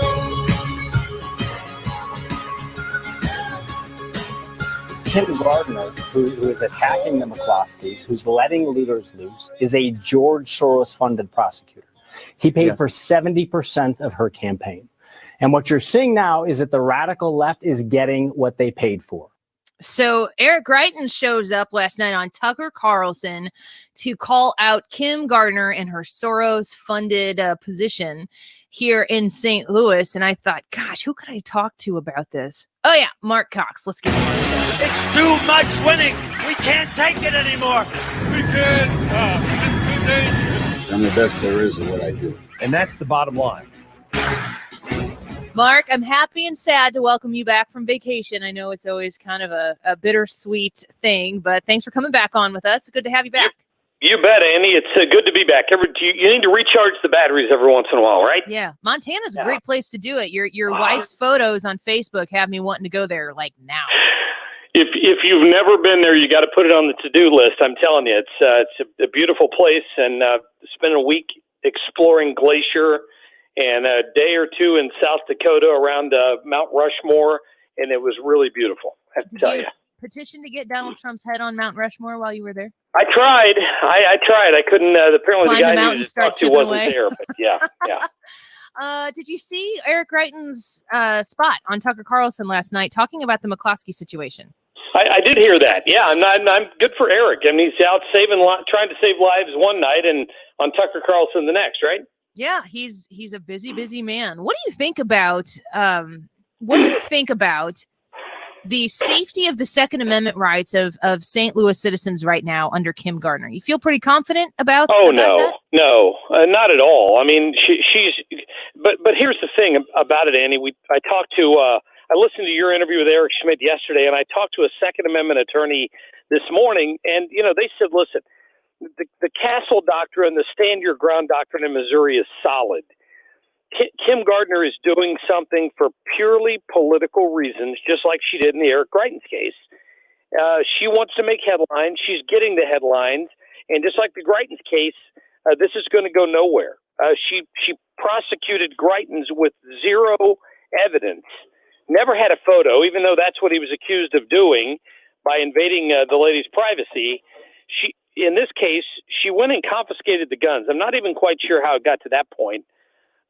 But these two folks, they didn't do anything wrong except protect their property. Mark, is there any consequence that you can see for Kim Gardner, whether it be an election or otherwise? Or she seems to keep pushing it further and further, and at some point it seems like she's going to go too far. Yeah, you would hope. And, I don't know. Is there something the feds can do for dereliction of duty? Possibly, as the murder count rises and prosecutions just seem to falter. That's a great question. This morning I talked to Chris Arps, and he pointed out to me that there is a Republican running in the city of St. Louis, who will ultimately run against Kim Gardner in the election. But he called it a Hail Mary. I mean, unless her primary opponent can knock her off in the primary, she stands a very good chance of being reelected. Why is nobody talking about that?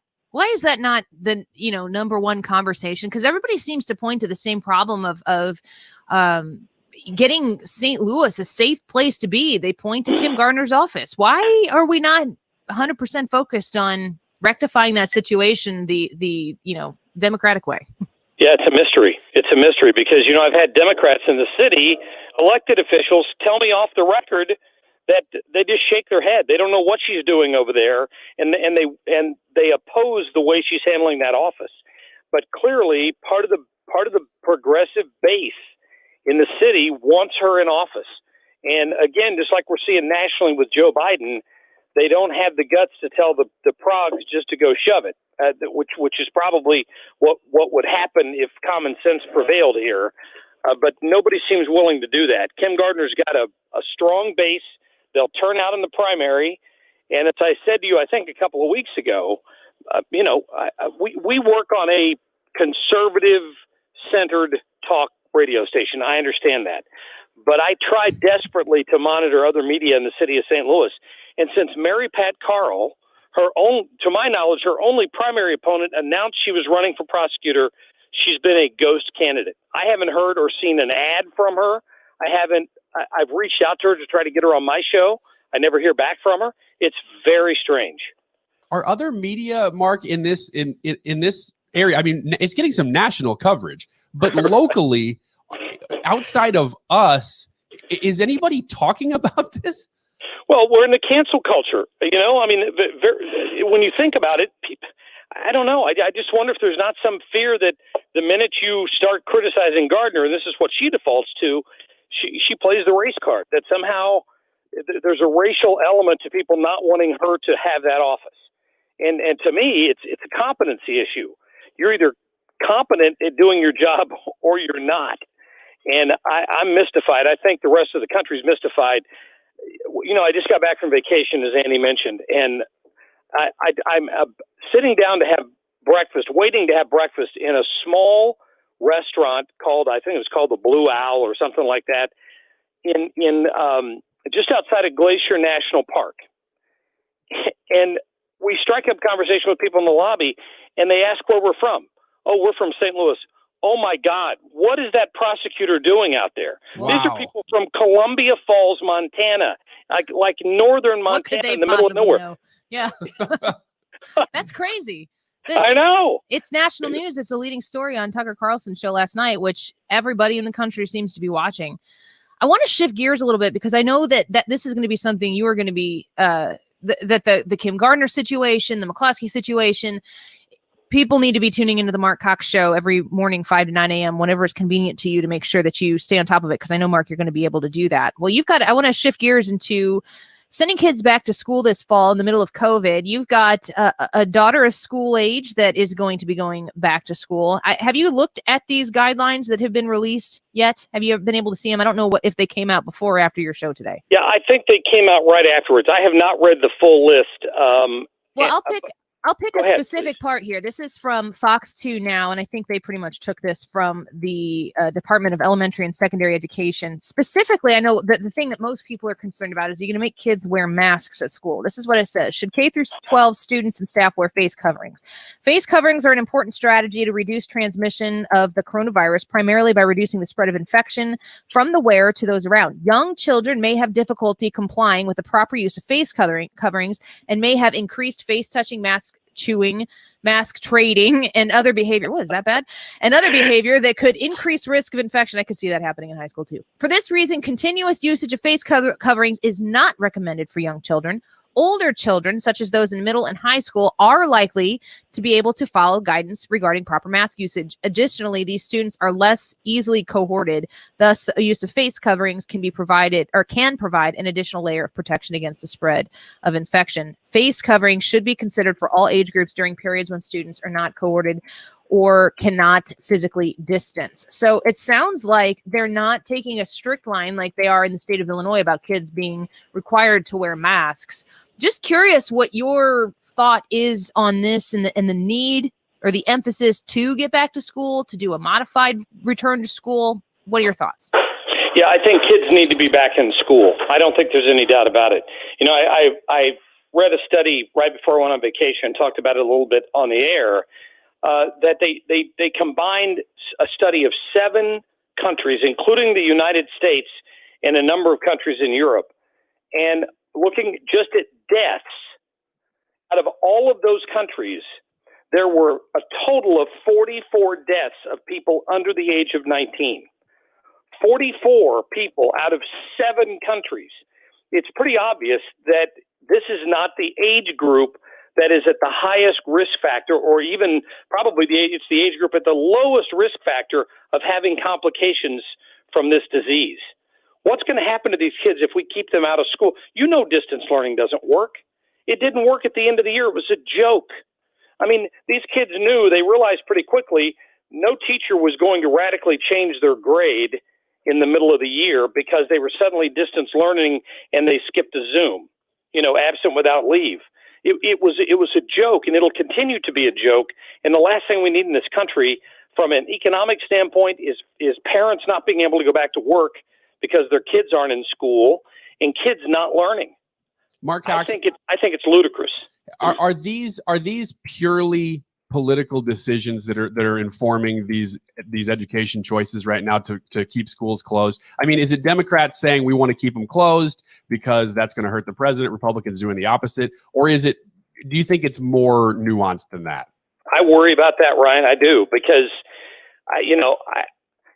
do I understand everything there is to understand about this virus? Clearly not.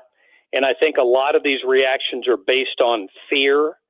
But after watching Dr. Fauci repeatedly over the last 4 months, he clearly doesn't fully understand what this virus is all about either.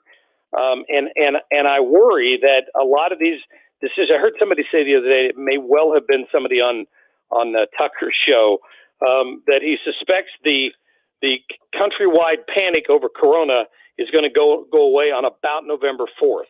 And I suspect that he's probably right.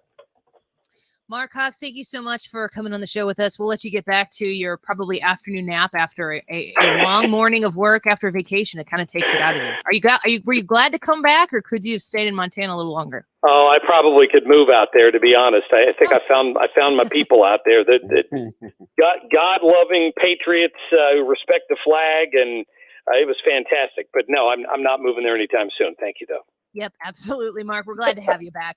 All right, Annie, thanks. Yep, talk to you soon. Go follow him on Twitter at Marc Cox. That's Marc with a C, Marc Cox 971. And you can see him on our website at 971talk.com/Cox. And he has 2A Tuesday every day, and you can rehear that by subscribing to the Marc Cox podcast. Let's take a quick break. When we come back, Katie is going to tell us about a story that is out there. You might have heard about this. You might not. Ryan, do you know about the Will Smith and Jada Pinkett Smith story? No. Okay. Well, you're frozen again. Good grief. So we're going to we'll talk to Katie about that when we come back and hear what's going on between those two and why I think it's culturally relevant that we need to be discussing it. Stick around. We'll be right back.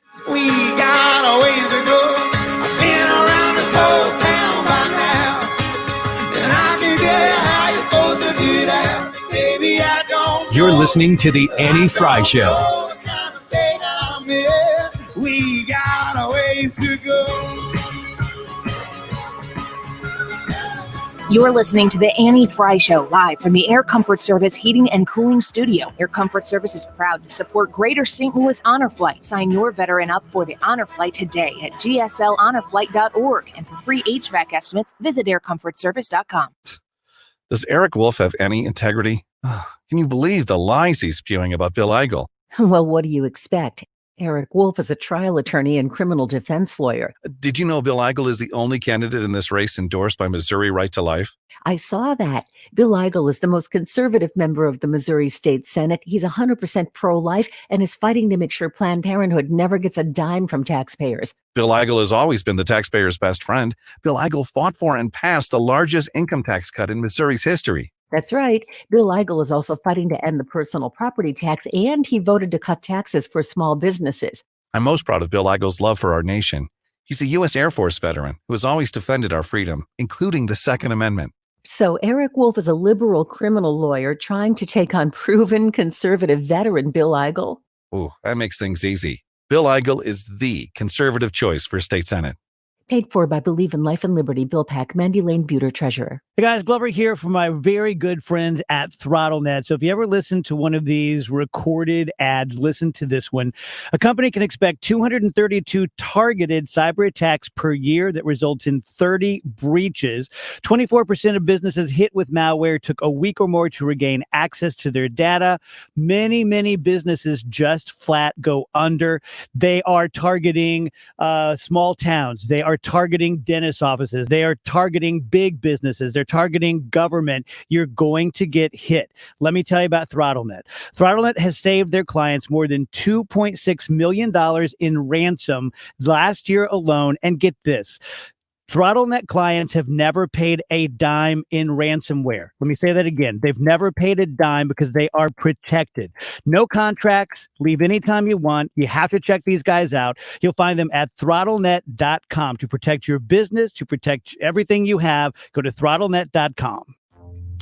It's one thing to be stuck in your house due to COVID-19. It's another thing to be stuck with a house. We have good news for homeowners listening throughout St. Louis. Chris Buys Homes in St. Louis is still buying houses. More importantly, we offer sellers a completely virtual selling process that maintains social distancing standards. Sell your home now. Call Chris today and get a cash offer in just 7 minutes. Call 314-782-7000. Can't collect rent? Not a problem. We buy My Tenant Won't Pay Me the Rent houses as well as vacant houses. We buy houses as is and deal with any situation. If you own a house and want to sell it fast at a fair price, call Chris today and get your house sold. 314-782-7000. That's 314-782-7000. 314-782-7000. Selecting a financial advisor is one of the most important decisions you will make heading into retirement. Hi, I'm Bob Stockdale, Senior Vice President Investments with the ClearPath Wealth Management Group at Stifel and host of On the Money every Saturday morning at 11 on 97.1 FM Talk. Choosing a financial advisor is a critical step in planning for your retirement. You want to find an advisor you can trust is working in your best interest with the experience to do the job well. Providing guidance solely in your best interest is foundational to our team's approach. And with over 90 years of combined experience, you can have confidence we have the depth of knowledge to help you navigate important financial decisions. If you're retiring in the next 5 years or need a second opinion on your current plan, contact us today for a free free consultation. To schedule your free retirement planning consultation, contact us at bobstockdale.com. That's bobstockdale.com. Stifel Nicholas and Company Incorporated, member SIPC and NYSE. The Dave Glover Show. It's an exciting time in the next 6 months. There's going to be a lot of stuff to get pissed off about, but no one controls what I get pissed off about other than me. There you go. Yeah. Weekdays at 3 on 97.1 FM Talk.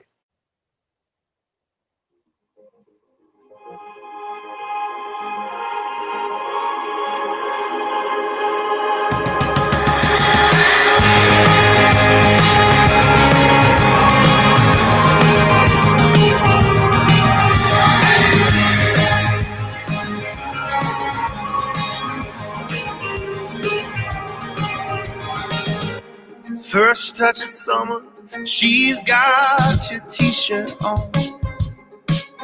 Sun's going down, school's out, stars are coming on. You can rewind it, but you can't ever feel like you do tonight. Man, I just really, really dig Meet and Greet. I'm like listening to hours of their music now. Katie, those 2 cuts are not in my audio folder, but if you got them, you can fire them off while you tell the story. Maybe it'll fit into the illustration of, I think that two reasons why I want to tell this story. First of all, I think it's completely culturally relevant, and I think it's something that we should discuss. And secondly, because Will Smith's face while he's sitting at the red table, which is a Jada Pinkett Smith, it's all internet show, right? Mm-hmm. They don't. So she has this red table, and they sit down. Whenever you're sitting at the red table, you have like real talk. Like it's a safe space to talk about whatever you want, and safe space stuff. Mm-hmm. And so she, if you like bring somebody to the red table, it's like you need to talk about something, and everything it's all can be put out. truth. It's all real. Yeah, your truth. So there's this point where Jada Pinkett Smith is sitting there and she's telling a story, and Will Smith is sitting across from her at the table, and his face has now been made into like a meme.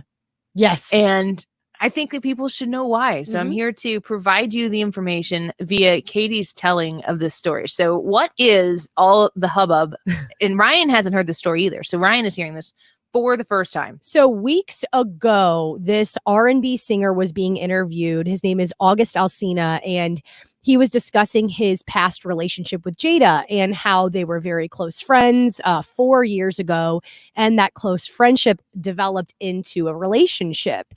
And to reiterate, you said 4 years ago. Yeah, 4 right? years ago. Mm-hmm. So this happened a long time ago, but they just talked about it in public now. Yes, he just did a big reveal.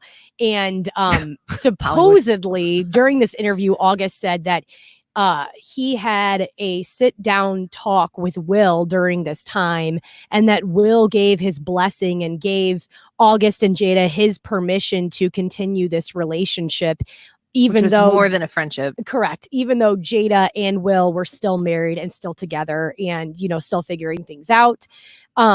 But now the new controversy of what's going on after August kind of laid out the groundwork of his relationship with Jada is that Jada and Will they denied it at first, and they said that never happened. And now they brought their issues to the red table and had a discussion about what the actual relationship between this R&B singer and Jada was about while Will and Jada were married. And this is one of the clips from the red table talk. I think you need to say clearly what happened. Yeah, and then I got into an entanglement with August. That's what I said. An entanglement? Yes. Yes. A relationship. Yes, it was a relationship. So tone matters to me in the way that and when if you do go and watch this video and you see their faces, like this is the face that people are putting out there on the internet everywhere to react to things. Will Smith, like, entanglement? Like, excuse me, you better call it what it is. I know that this might sound to a lot of people right now like we're just discussing a Hollywood gossip story, but it gets into culture here with this next clip and what Katie said about Will Smith giving his permission or blessing to August, the man who was in a relationship with his still wife. They were separated. but his still wife that Will gave permission. Can we listen to that clip now? Yep. One thing I want to get clear about and clean up, one of the things that was kind of swirling in the press about you giving permission, which is, the only person that can give permission in that particular circumstance is myself. Yes, exactly. Yeah. So I don't know how y'all feel about this, but we're going to talk about that. We're going to flesh this out a little bit. And I'm kind of curious how y'all feel about it too. 314-241-9797. First and foremost, when you marry somebody, you give yourself to them. When you get into a relationship, it is a selfless thing. Everyone's like, marriage is 50-50. And then other people are like, no, marriage is 100-100. And then you are like, okay, whatever. And then you move on. But the idea of being in a committed relationship with somebody means that you put yourself at least as valued as the other person, but that you would pretty much lay down your life for that person. It is a selfless thing to get married. You do not marry somebody else to make your life better. You unify with somebody in marriage to create something new, a family even, to create something new and different that existed before. And it is like this. It is connected. You two have become one. They say it in a Spice Girls song. Sorry. To become one. The Spice Girls say it. If you're not going to believe the Bible, what about Baby Spice? Come on. Yeah, I'll tell you what. I just reached multiple generations there with that point. When you get married, you are joining your life with somebody else's. It's connected. So to say, first of all, the way they have the entanglement thing, you can tell Will Smith is not cool with this. He is not okay with it. And when she draws the line at the red table that Will has nothing to do with who she is with, and I mean that in any with capacity, even if it's platonic plus and just a smidge, or the whole 9 yards. When you are married to somebody, if they're still married, it's my opinion that Will still absolutely has a say in that. Katie, I want to get your opinion, and then Ryan, your reaction to this whole story as you are soaking it in. Yeah, whenever you make a vow with someone, you give each other that little bit where you're like, the rest of my life, you are a big part of it, and I want your opinion. I want what do you have to say about this, that, and the other? And to me, whenever I look at this, they're a very notorious couple for having an open relationship. Yeah, like they've been together for, more than a decade. But it's whenever you texted this to me, Annie, I'm like, I am not surprised because this is the way that they both function, and it's definitely Hollywood. That open relationship is you can't very much unplug Hollywood. that and then plug it into Afton, Missouri, and be like, here, now do that, and then it makes sense. It's different. No, not like there's anything wrong with Afton. I know that when Jada said like, and you know what, I don't need anyone's permission to do anything. She was making it known that like, that's disrespectful to me that someone would assume that my husband I would need permission from him. And it's like, well, you did just get into an affair with someone else. It was an entanglement, Katie. It's an entanglement. You added someone else. Level. It made it more complicated. And now all of a sudden, like now you're trying to be defensive. Like, oh, I didn't need Will's permission to do that. Girl, come on. That's your husband. And you need to have a conversation with him about this. And then you two decide if you can make it to the next level and overcome this. But Will is a part of this. No matter what, he's a part of it. Totally agree. Ryan, what do you think? You can't enter into a covenant, whether it be marriage or any type of covenant with somebody with the established rules of that covenant and then decide you're just going to do whatever you want. Whatever you want. It doesn't work that way. That means there is no covenant, and that means that the marriage falls apart. I want to read Heath's comment here. Heath is on our Facebook Live right now. If you're watching us on Facebook or on YouTube, the Annie Frey YouTube page, you can comment along your thoughts. Heath says, only in Christian marriage do these things matter. Marriage is the first institution established by God in the creation story. Sin twisted it. I do think it makes a difference to acknowledge that. And somebody else here said, Jordan said, not everyone's marriage is the same. What works for your marriage or how you manage your marriage may not work for the next couple. I respect that. And I respect that every marriage isn't a covenant before God. Mine is. I expect that every other one isn't that way. And I also understand that marriages do fail and things don't always turn out roses. But at the same time, I think a huge problem that we have right now that has nothing to do with religion is the idea that Jada would somehow assume that her commitment to her husband has nothing, like that he doesn't get to weigh in as he is committed to her. And if they're not together, if they're not married, then just don't be married, or at least be out there. You know, I don't understand how anybody can be in that type of a situation. And either if you're in an open relationship, then I think you're surrendering your right to ever be miffed. If somebody decides to actively participate in the open part of that relationship.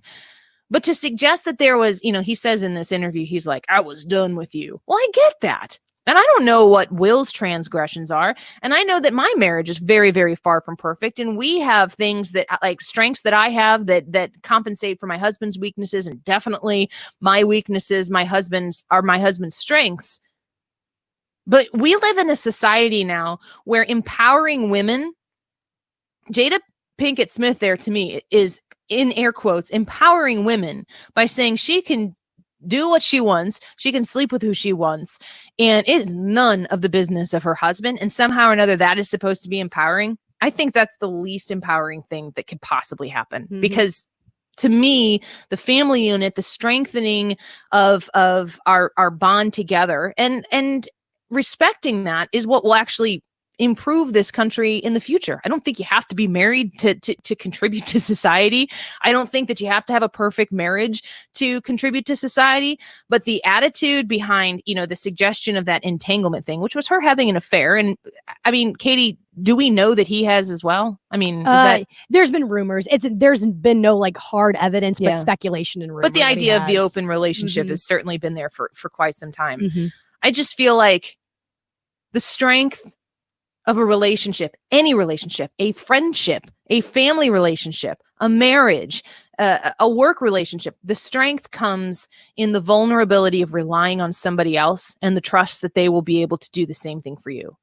And this is the opposite of that. So I will not be lauding the wonderful romance of the Smiths anytime soon. And if you now see that Will Smith meme, now you know. 314-241-9797. We'll be right back. Are you nearing retirement and wondering when you can afford to retire? Are you concerned that you won't have enough income in retirement to live the same lifestyle as you are now? Are you also wondering how all the market volatility will affect your retirement? This is Thomas Helbig of the Retirement Advisory Group, and we'd like to show you how to protect your retirement savings from any future losses and still participate in the market's growth. Call me now at 314-993-9494 for a free retirement review. We'll design your own personalized structured income plan that will show you exactly the type of retirement you could count on. And just for coming in, you'll get a copy of my best-selling book, The Boomer's Guide to a Worry-Free Retirement. This book covers everything I teach in our live events. I've been helping retirees and pre-retirees protect their retirement for 33 years. Call me now at 314-993-9494 or online at retirementkey.com. Once again, that's 314-993-9494 or online at retirementkey.com. Hi, I'm Ryan Kelly. Most of us have spent a lot of time at the house over the last several months. Maybe you've been thinking, it's time for a change. It's time for a new home. Well, you're not the only one. We are pre-approving record numbers of borrowers all searching for that perfect house. If you're ready for a change, the first step is getting pre-approved. We'll get you into your new home in just a few short weeks. Get pre-approved today. TheHomeLoanExpert.com. The Home Loan Expert LLC, NMLS number 1326241. Dear beloved kitchen, we've had a lot of great times together, from morning coffee to midnight snacks and everything in between. You've been there for us. And these days, you're so much more than that. You're also a classroom, an office, and the perfect setting for our unforgettable game nights. You really are the heart of our home, but we're starting to outgrow you. we need more. That's why we called Mosby Building Arts. Mosby made it easy to bring you into the 21st century. Their team designed a beautiful new kitchen that looks great and feels even better. And they finished on time and on budget. I'm so glad we finally have the kitchen of our dreams, so we can keep making memories together for years to come. Have a dated kitchen that you've been dreaming about renovating? Call Mosby at 314-909-1800 or visit callmosby.com. Mosby Building Arts. Home never felt so good. As your employees are transitioning back to work, you want to provide a safe environment for them to work in. Jan Pro Commercial Cleaning has been servicing buildings and facilities throughout the metro for over 20 years. Jan Pro offers a range of disinfecting services that can eliminate 99.9% of germs that spread common illness and contagions. Has no adverse effects to the environment, staff, or visitors. For a no-obligation quote, contact Jan Pro Commercial Cleaning at jan-pro.com. That's jan-pro.com. Commercial cleaning for your office or facility. It's Jan Pro Commercial Cleaning at jan-pro.com. KFTK FM Florissant, K254CR St. Louis, driven by the Bommarito Automotive Group, 97.1 FM Talk, a radio.com station. Working on a military spending plan. I'm Rich Dennison, Fox News. The House is working on a defense spending bill that includes some contentious items. The $695 billion bill would block the Trump administration from using Pentagon funds to build a wall on the southern border. House Appropriations Defense Subcommittee Chair Pete Vislowski calls the Defense Department's diversions of money habitual abuses of power. I do want to express my upset with how these actions have irreparably damaged the department's credibility with the committee. The legislation also provides $1 million for Army installations to change Confederate names. President Trump has threatened to veto any measure that changes the names of military bases. Fox's Rachel Sutherland in Washington. A federal death row inmate was executed this morning after the Supreme Court ruled against objections filed by his victim's relatives. Daniel Lee was put to death by lethal injection at a federal facility in Terre Haute, Indiana. It was the first federal execution in 17 years. At least 5 U.S. military bases have been closed in Afghanistan, part of an agreement between the Trump administration and the Taliban. President Trump's special envoy to the talks made the announcement on Twitter 135 days after the U.S. signed the deal in Doha. 2 large U.S. bases located outside Kabul and another in southern Afghanistan will remain open. 8,600 U.S. troops remain in Afghanistan, down from a high of over 100,000 in 2010. Over 2,400 Americans have been killed there since U.S. military involvement began in 2001. Despite a pledge to reduce violence, the Afghan government says the Taliban have increased their attacks in recent weeks. Fox's Lucas Tomlinson at the Pentagon. Vice President Mike Pence is in Louisiana today, meeting with Governor John Bel Edwards and other officials to discuss the state's pandemic response. Republican State Attorney General Jeff Landry won't be at today's meeting. He's in quarantine after testing positive for COVID-19. America is listening to Fox News.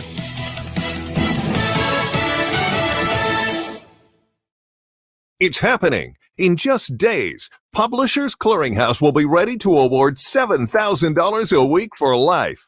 That's $7,000 a week, week after week, for life. Don't miss your last chance to win. Go to PCH.com and enter before it's too late. That's PCH.com. Better hurry if you want the next big winner to be you. Enter now at PCH.com. Entries due 8/26. No purchase necessary. Void where prohibited. Don't miss Lowe's Just for Pros event, going on now. Check out Simpson Strong Tie, new at Lowe's. Also get big savings on other brands you trust, like Metabo HPT. Powerful brands, new services, and pro-grade deals, all at Lowe's Just for Pros event, now through July 24th. See why we're the new home for pros. Get your choice of a Metabo HPT 18-volt brushless cordless impact driver kit or hammer drill kit for $159, was $239. Kit includes 2 batteries. Valid through 7/24, selection varies by location. Air Comfort Service heating and cooling weather with Chief Meteorologist Dave Murray. Summertime making a little bit of a comeback this afternoon. It's slightly warmer, it's slightly more humid, but for St. Louis, it's still okay. Partly sunny skies, 92 for the high this afternoon. Tonight, it starts to turn steamy, partly cloudy skies, very humid, 75 for the low. Wednesday, kind of an interesting day. It's a hot, humid, partly sunny day, but we're going to have to watch for scattered thunderstorms, 95 for the high. This is 97.1 FM Talk Chief Meteorologist Dave Murray. It's open enrollment season, and MediShare is a Christian healthcare sharing ministry that saves most families about $500 a month. Google MediShare and see if it's a right fit for you. And check out the podcast from the Associated Press, Ground Game, hosted by AP's digital editor, Megan Crane. Rhino Shield means never paint again. Before you make the mistake of painting with traditional paint again, call Rhino Shield today for a free home or business estimate. The difference between Rhino Shield and regular paint, it has a thicker look and it looks more luxurious. Rhino Shield permanent ceramic wall coatings come with a 25-year transferable warranty. Great if you're staying, even better if you're selling. We have metal and flat roof coatings to extend their lives too. 15 years from now, it's going to have that, wow, it looks like you just got it painted. Thousands of customers whose projects we've done over the last 15 years are a terrific resource for us today. We've got a superior product and a great reputation. As long as it's affordable, why wouldn't you do it? If the intent is to do something in 2020, make that vision perfect. Don't lose sight. See what we did there? Genius. Call 877-25-RHINO, 877-25-RHINO, or 877-25rhino.com. Tell them, ladies. Don't paint, don't Rhino. Go Rhino Shield. Never paint your house again. Rhino Shield. Forensic IT, the experts in IT support. If you're looking for a company that serves the St. Louis area, both on the Missouri side and the Illinois side, you want to reach out to Forensic IT online at forensicit.com. And here's the phone number that you can call. You can jot it down. You can put it in your phone and save it for later if you can't make the phone call right now. 314-677-3950. That's 314-677-3950. Forensic IT is a little bit different than the rest of the folks who do IT support because they use what they refer to as the root cause analysis method. This is a data-driven approach to technical problem solving, and it removes guesswork you'll typically find among other organizations. They want to get to the very bottom of this problem, what that you're facing right now, whether it is system crashes, if it's viruses, frozen applications, if it's trying to recover information that you may have lost, that you cannot function as a business without. They will get to the bottom of it. That's how they do business. You can learn more online at forensicit.com. Decision 2020 is here at 971talk.com/election. Brought to you by Hanson's Tree Service. Contact Hanson's Tree Service. Our work is tremendous. 97.1 FM Talk. Marc Cox here. Guys, let Victory Men's Health help you regain your vitality by optimizing your hormones, vitamins, and sexual health. Victory Men's Health has the most cutting-edge technologies to treat ED. They have wave therapy. Listen, this is the biggest advancement for men with ED since the launch of Viagra. That's pretty incredible. They do the treatments in their office. Victory Men's Health offers wave therapy in both their Illinois and Missouri location. Check them out online today at victorymenshealth.com.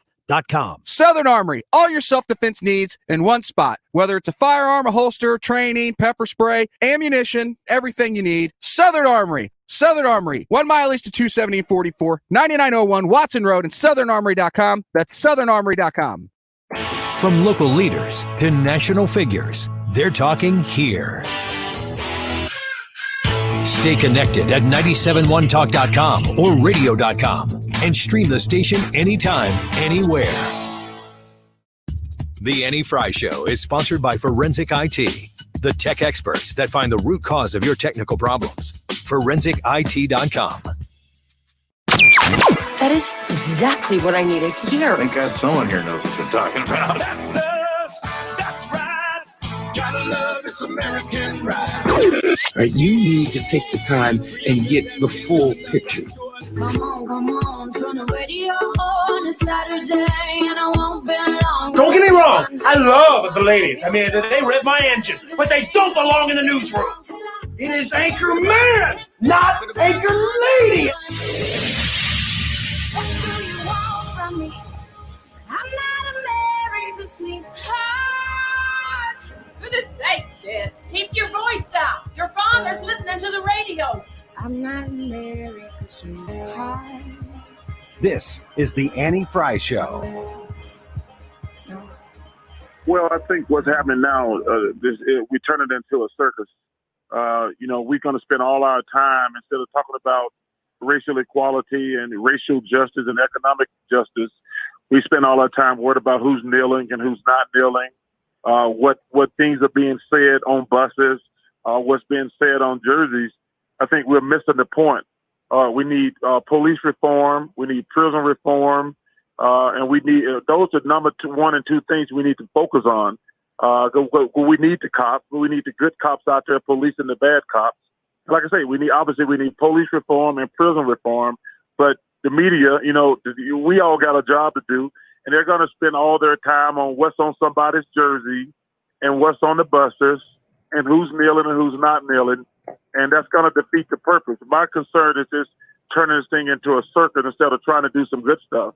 I love Charles Barkley, and if you've never watched Charles Barkley golf, you are missing out. Seriously. Anybody, I don't care if you've ever seen anybody golf before. When you watch Charles Barkley golf, you go, that's not how you golf. I love his That's relationship with Shaq. They're so funny together. They're love brothers. them. Yes. Yeah, they have a great relationship.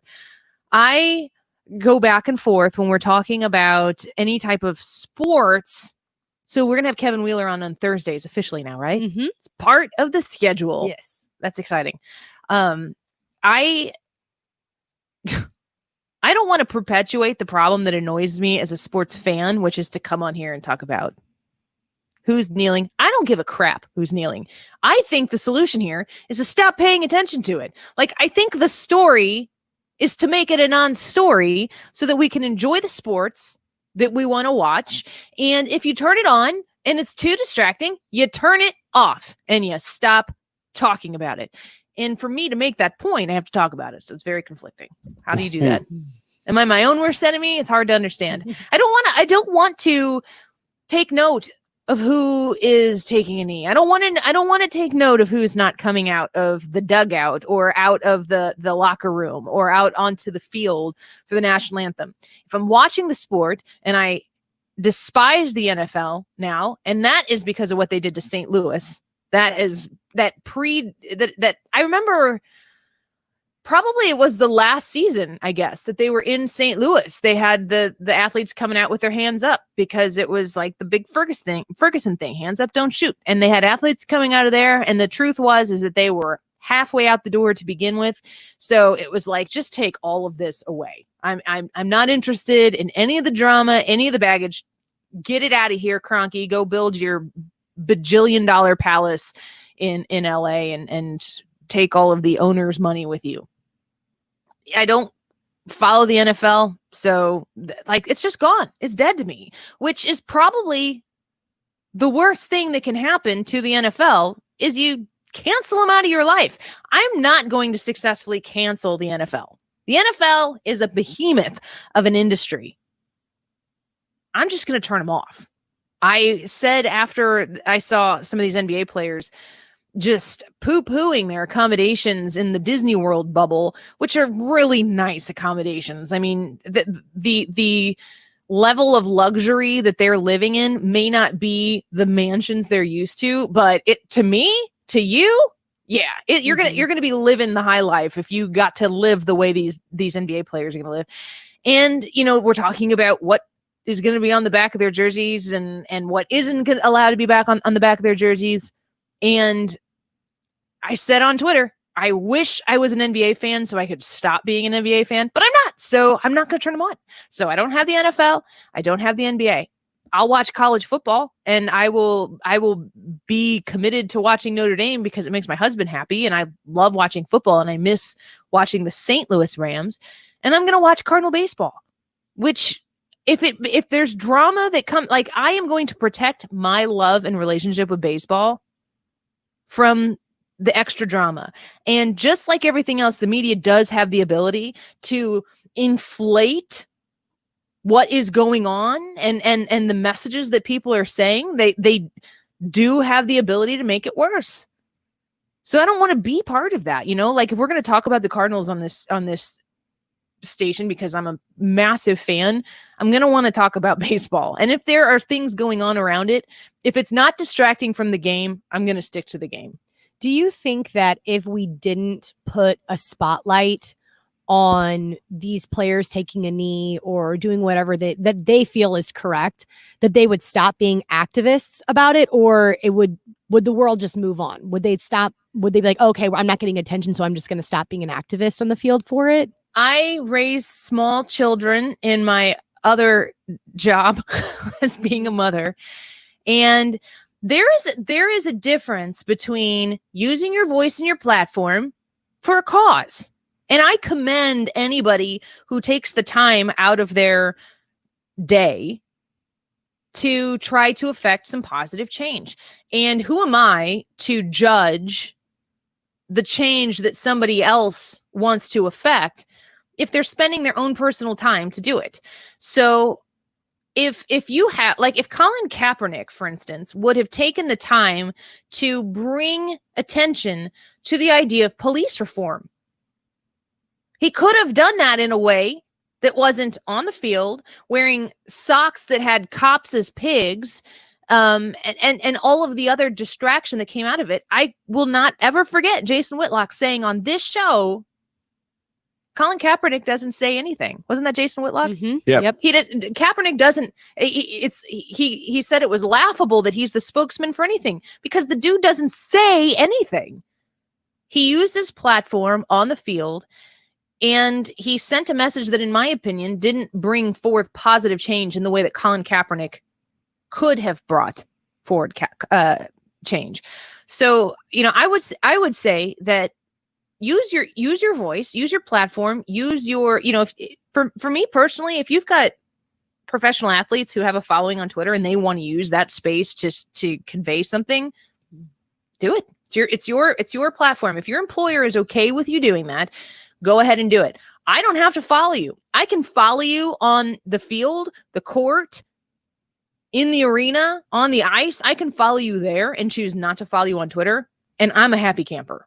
Like, I don't need to know every single thing you stand for. I don't need to know every single thing that you support or you don't support. I mean, good grief. Like, if you stopped watching the NFL because you were pro standing for the anthem and it made you mad that they were kneeling, or there's a whole contingent of people who stopped watching the NFL because Colin Kaepernick didn't get a job. There are a lot of people who are like, NFL's out for me because they're racist and they're not employing Colin Kaepernick because they're racist.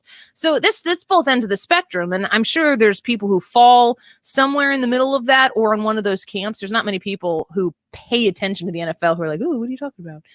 But if you're somebody who is going to utilize your platform for some sort of cause, and it's not going to affect my ability to consume your game. There are people who have questionably murdered people who play in the NFL, and nobody's like, I can't watch this. Look at who they employ. Mm-hmm. The rapists, people who are doing terrible, terrible things, and the NFL's like, but how fast do you run the 40? Mm-hmm. And then they get employed. So it's kind of selective to be like, I'm going to watch for this, but I draw the line here. They have a job to do, and the standards are incredibly low. Like, when you think about what the NFL who they would employ if they thought that it would help them win. Mm. If Colin Kaepernick was going to help people win, I feel like he'd be employed.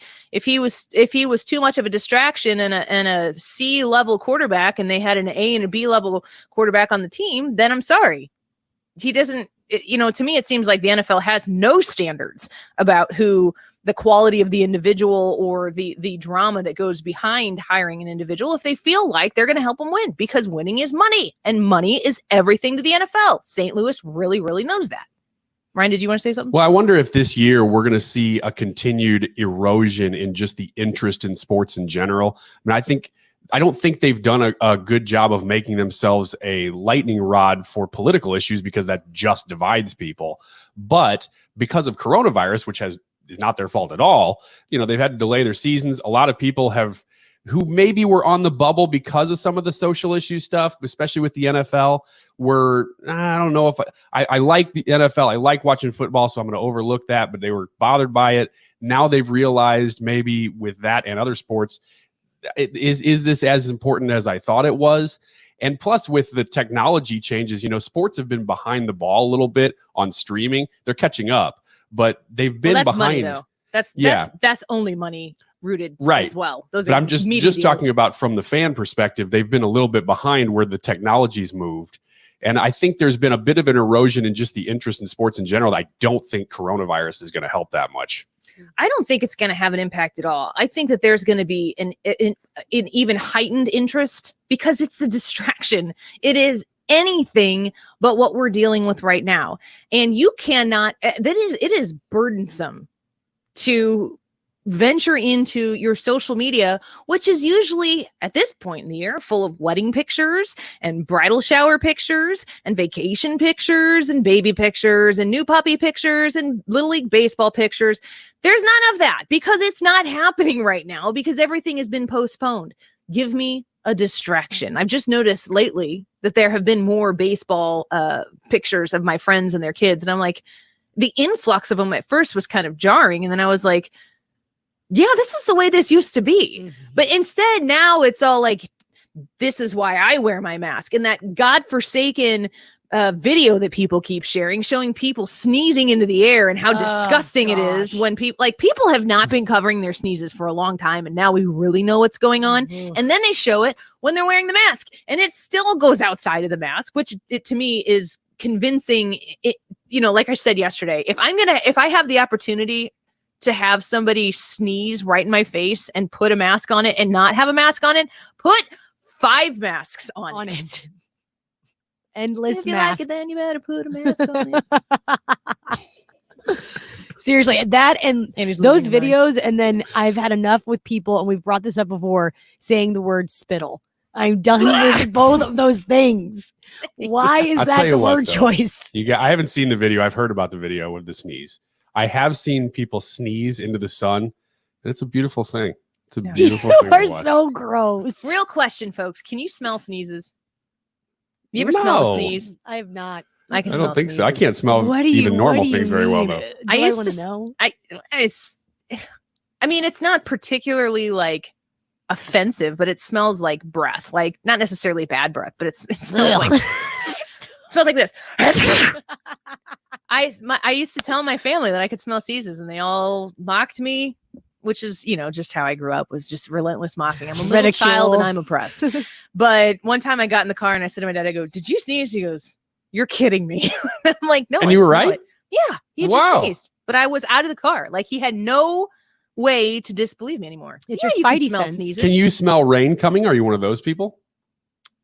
I grew up in the country, so I know what rain smells like. So that's a yes. Wow. First you smell in the country. First you smell the displaced dirt that comes with the wind, and that has a smell. Dirt has a smell, and any good country girl knows what dirt smells like. Katie, I'll show you sometime. Yeah. And then you smell the rain coming in, and there's nothing like that. That's a very, very pleasant smell.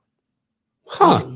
Okay. Heightened senses with Annie Frey. I need people to go. Ellen on her commented, "Wow, a superpower." Yeah, that's about it. I can smell sneezes. Comment on the Facebook page, the facebook.com/Annie Frey Show, the live that we have going on right now. See, Carla says, "Oh my gosh, Annie, I thought I was the only one." No, there are 2 freaks in the universe, Carlo. It's you and me. Wow. If there's mucus in the air, Annie's going to know. Oh my God.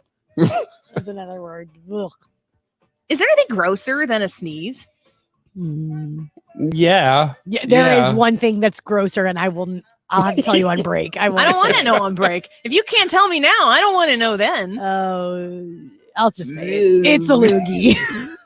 Oh, that's it? Oh, I can go much grosser, Ryan, Annie, I promise. Ryan's like, I have a list. We'll start with number 1. We'll be right back. Don't go anywhere.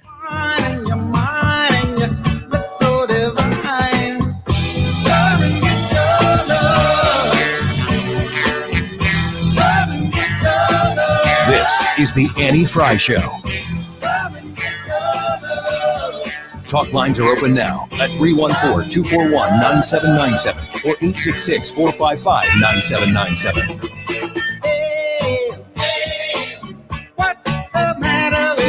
Dr. Steve Harvey, board-certified psychiatrist and regional medical director for one of the top neurohealth centers in the region, hosts the Medical Beat each Saturday, 10 a.m. right here on 97.1 FM Talk. Tune in for the latest conversations regarding all things medical, Saturdays at 10 a.m. Home truly is your place of trust. Protect your investment with a free remote estimate from CertaPro Painters. Show us what you'd like painted from the safety and comfort of your own home. We'll ask some questions and add some expert advice. Then we'll provide a detailed estimate so you know exactly what you're getting and what happens next. It's all quick, safe, and easy.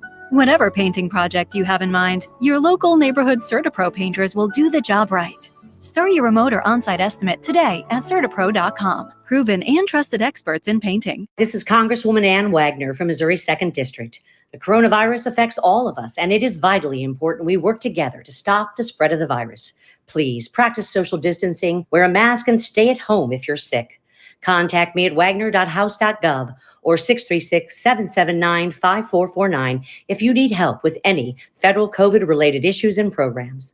This is Ann Wagner, and I urge you to stay safe and follow CDC guidelines. Paid for by official funds authorized by the U.S. House of Representatives. Hi, it's Michael Mohan with Community Mortgage. With all the bad news out there, it's easy to miss the good news. Mortgage rates are at historic lows, making now a great time to buy or refinance a home. My customers are locking in the best rates in a generation. Now is the time to use the equity in your home to cash out for a remodel, pay off high-interest credit card debt, or rid yourself of the dreaded PMI. During these volatile times, you need an experienced local loan officer working for you. Call me, Michael Mohan, at 314-336-6050. I'm here in St. Louis, and when you call, you talk to me. Whether you are purchasing or refinancing, I want to help you save money on your home loan. Michael Mohan at Community Mortgage, 314-336-6050. Online at communitymortgagestl.com. Community Mortgage LLC, NMLS 250353224143. Hi, this is Dave with House Sold Easy, and I buy houses cash. If you own a house and you want to sell it fast at a fair price, call me at 314-293-3000. I'll buy it, or my team of agents can help you sell it. I can pay cash and close in as little as 3 days. I buy houses in any condition, any price range, in any location in St. Louis. I am a private real estate investor who buys several houses a month, and I want to buy more. I buy inherited houses, divorce houses, behind in payment houses. I even buy my tenant won't pay me the rent houses. Do you own a house that is trashed and needs thousands of dollars in repairs? Great, because I love buying junk houses. I buy vacant houses, abandoned houses, condemned houses, and foreclosure houses. If you own a house and you want to sell it fast, call me at 314-293-3000. That's 314-293-3000. Liberty Mutual Insurance Company presents. And Doug. Breathe out and repeat after me. Liberty Mutual customizes your car insurance so you only pay for what you need. Liberty Mutual customizes your car insurance so you only pay for what you need. Your bird is eating my candles. Your bird is eating my candles. No, seriously, he's making a mess. No, seriously. Liberty, liberty, liberty, liberty. Get a customized quote at libertymutual.com. Napa know-how. At Napa, we've stopped thinking outside the box. Instead, we're thinking inside the bucket. The $2.99 Napa bucket to be exact. When you fill those bad boys with auto parts, you can get 20% off 3 or more items that fit inside. No overthinking required. Just get your bucket, fill it up, and save 20%. Quality parts, helpful people. That's Napa know-how. Napa know-how. At participating Napa Auto Parts stores, exclusions apply. May not be combined with other offers. Offer ends 7/31/20. You're making your voice heard, and St. Louis is listening. It's really a pleasure listening to this. Very well grounded. It's the place for ideas. Intelligent and articulate and informed. 97.1 FM Talk.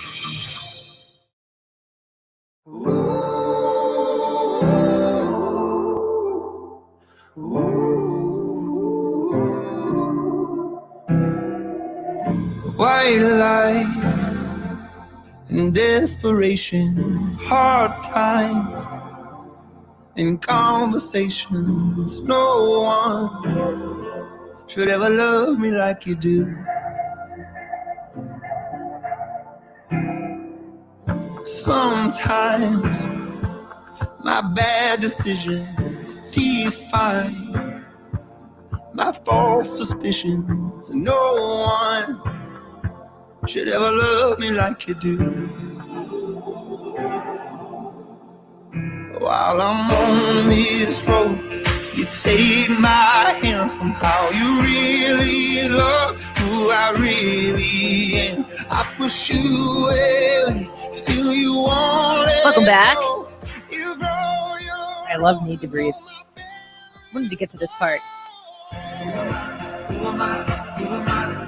to be loved by you. So good. Man, I looked on their website because they have a new album coming out. And I'm like, where's your tour? Where I always kind of hope they don't come to St. Louis. I could be like, Jared, we have to go to Louisville. And then we go to a concert and it's a weekend and it's fun or whatever. But they don't have any tour dates. I thought I had heard that they had broken up and then they're coming out with an album. And I'm like, okay. You have seen them live though, correct? Sorry. Oh You my have seen them live? gosh, yes. Okay, yeah. I like think about it and I live in that moment. The music was perfect and the set was perfect. It's like it was my heaven. It was just Was it so here amazing. in St. Louis? Yeah. Mm-hmm. At the pageant? No, I've never been to the pageant. Oh, It okay. was, I was- at the Stiefel. What is it called? The Stiefel? Still? Yes. Mhm. Yeah. Is that what it You is know, now? for all the I years go that to I worked, concerts so frequently. I'm like, You don't I remember don't the know. venue. It was the one. What was with the name that? of Was the that place. one? the years I worked in Christian music, you could probably name any artist. I'd know a lot about them. And I probably met most of them. That's one artist I never met in the 7 years I was in Christian music was Need to Breathe. And they were big at the time too. Just never met them. Dang, they're so good. Oh my gosh, I love everything that they do. So I just had this up and then I lost it. You want to read I don't know if you saw the story up, Ryan, about Maxwell or Katie. Did you say that? Yes. She did, yeah. Judge Go ahead, Katie. denies bail for Ghislaine Maxwell. So that's good news. That Do is we good know news. that's how you say her first name? I don't. It's like I've been saying Ghislaine, yeah. I've heard Ghislaine or Julia Maxwell. Yep, for Jeffrey Epstein's mistress. Man, the stakes are really high. We don't know what she knows. There's so much conversation surrounding what she knows, but we don't know that. We don't have it yet. And when Jeffrey Epstein killed himself, we potentially lost the access that we could possibly have to the truth. Now we have Maxwell, and maybe we have access to that again. If she comes up dead, first of all, it is possible she could try to kill herself. It is possible that she would want herself dead. I do believe it's possible that there are many other people who want her dead. How do we make sure that doesn't happen? And if she dies, then what? And if she has this treasure trove, she says she has copies of everything that Epstein had. If we know that she has that, I guess we assume she has it because she said so. Where is it? And get it. It's going to be weird because we're going to have to cut. They are going to have to cut a pretty nice deal with her to get her to spill all that information, which makes you wonder, well, then what happens to her? I mean, she's a scumbag. So is she just going to walk just because she has a ton of information? I mean, a lot of times she turns over everything else for everybody else and she walks. That's part of the deal. Other people could turn over what they know and get that deal. And I'm sure that if they wanted to step up and be a part of that, now's the time. Now's the time to get the deal before she does. Yeah. I want to say, where did that comment go? Gosh darn it. Oh, Brian Fish says I can smell sneezes too. So thank you for reevaluating on that issue. Jason said on Twitter, he said that they smell sweet, but it's a weird smell. It's a weird kind of sweet and it's not a comforting kind. And that's true. It's not appetizing because sweet to me right now sounds to delicious. you. It's probably appetizing. Yeah. But I'm not here to judge. Oh God. I mean, if I walked into a room and smelled the sneeze, I'd be like, look, let's eat. You would know. You where's the probably Golden smelled Corral? sneezes and been like, oh, what scent are you wearing? Oh. That's lovely. That On makes a me feel date. warm and fuzzy inside. What is that? Very Oh unique man, scent. you smell very mucusy, man. It's it's spittle. wonderful. Can Sprayed I into order the for air. you? Puff puff. Breath. What are you gonna have to drink? You smell terrific. Like I just sneezed on you. I have never heard that, Annie. I know a lot about you, and I did not know that about you. And I've never heard that from anyone else. Probably where I should draw the line. There's nothing else you need to know. That's it. It's a weird Ask Me Anything segment. Usually these are for Fridays. Yes. Tony Colombo is out this week, by the way. So we're working on some guest hosts for some of Tony's segments. I'm looking forward to getting some exciting people in here to fill in for Tony, maybe tomorrow and Friday. You know, I'm formulating a theory here. I wonder because you have super smell, and do you've have super talked smell. about you do, yeah. Mhm. You have super smell. We've established that. I have super smell. You. So one thing we know, Is that Annie has My super s- smell. My smell is super. So That's the end of the theory. No. And there's that. We have a theory. It's something we know. It's based on one fact. Sounds I've like added climate nothing change. to it. You also have super hearing because you pick up I on do. mouth noises like crazy. I have a sensory issue. Is it all senses though? And taste. Do you have all super senses? Like, Are your spidey senses tingling? Can you see through walls? yeah, I don't like what I see either. I have really good eyesight. I've never worn contacts. I mean, I don't know that I have supervision. I can't like cut glass with my eyes or anything. I don't know. If you've never had glasses, Let me focus really hard. No, it's not working. Well, you moved me. No, I honestly do think like I have this working theory that I have some sort of neurological weirdness because I get migraines. I've gotten migraines since I was in 5th grade, maybe about 10 years old. And I formulated my combination to trigger a migraine. First thing is that eating has to be off. I could have not, like, I could be working really hard and have skipped breakfast and lunch. And then maybe I get something fast and maybe kind of crappy for dinner or whatever, just so that I can eat something because I'm really hungry. Or maybe I had back-to-back crap meals or whatever. So the eating has to be off. It doesn't have to be like a lot of bad food, but just not normal eating habits. They've changed. That's one thing. Lack of sleep, a combination of lack of sleep and bad eating, dehydration, and well, okay, so there's 5 things: dehydration, hormones, and then stress. But the stress is what puts it on the table. Like once I'm in a high anxiety situation, which I have found myself in over the course of years for varying reasons, either they're personal reasons or they're professional reasons, like over the course of my going on, 15 years of being in radio, there have been some very stressful situations that have presented themselves that set the tone for me, like on a day-to-day basis, to have that anxiety burden. Like everybody knows what that's like. You've got somebody in your family who's sick. Maybe it's a happy anxiety. Maybe it's like you're planning a wedding and it's stressful, but you're excited to get married. But it's a constant balance of, did I do this? Did I do that? How am I going to pay for this? I need to get the money to that. So the anxiety level is increased. And then if you add in like 2 more of those factors, whether it's hormones, hydration, sleep, or eating habits, to be really off, I'll get a migraine. So, and I've learned how to like, the anxiety thing, being calmer is why I go get massage every other week, because when I keep my anxiety in check, I don't get migraines anymore. And I will get them every once in a while, but maybe twice a year instead of twice a month, which is huge improvement if you're a migraine sufferer. Mm-hmm. But I do think, going back to the senses thing, like I have my own working theory that I have heightened senses, more heightened than normal people. I will say, I'll call myself abnormal in that. Yeah. Oh no, that's not flattering to me. That's I'm putting myself out here where normal people exist right here.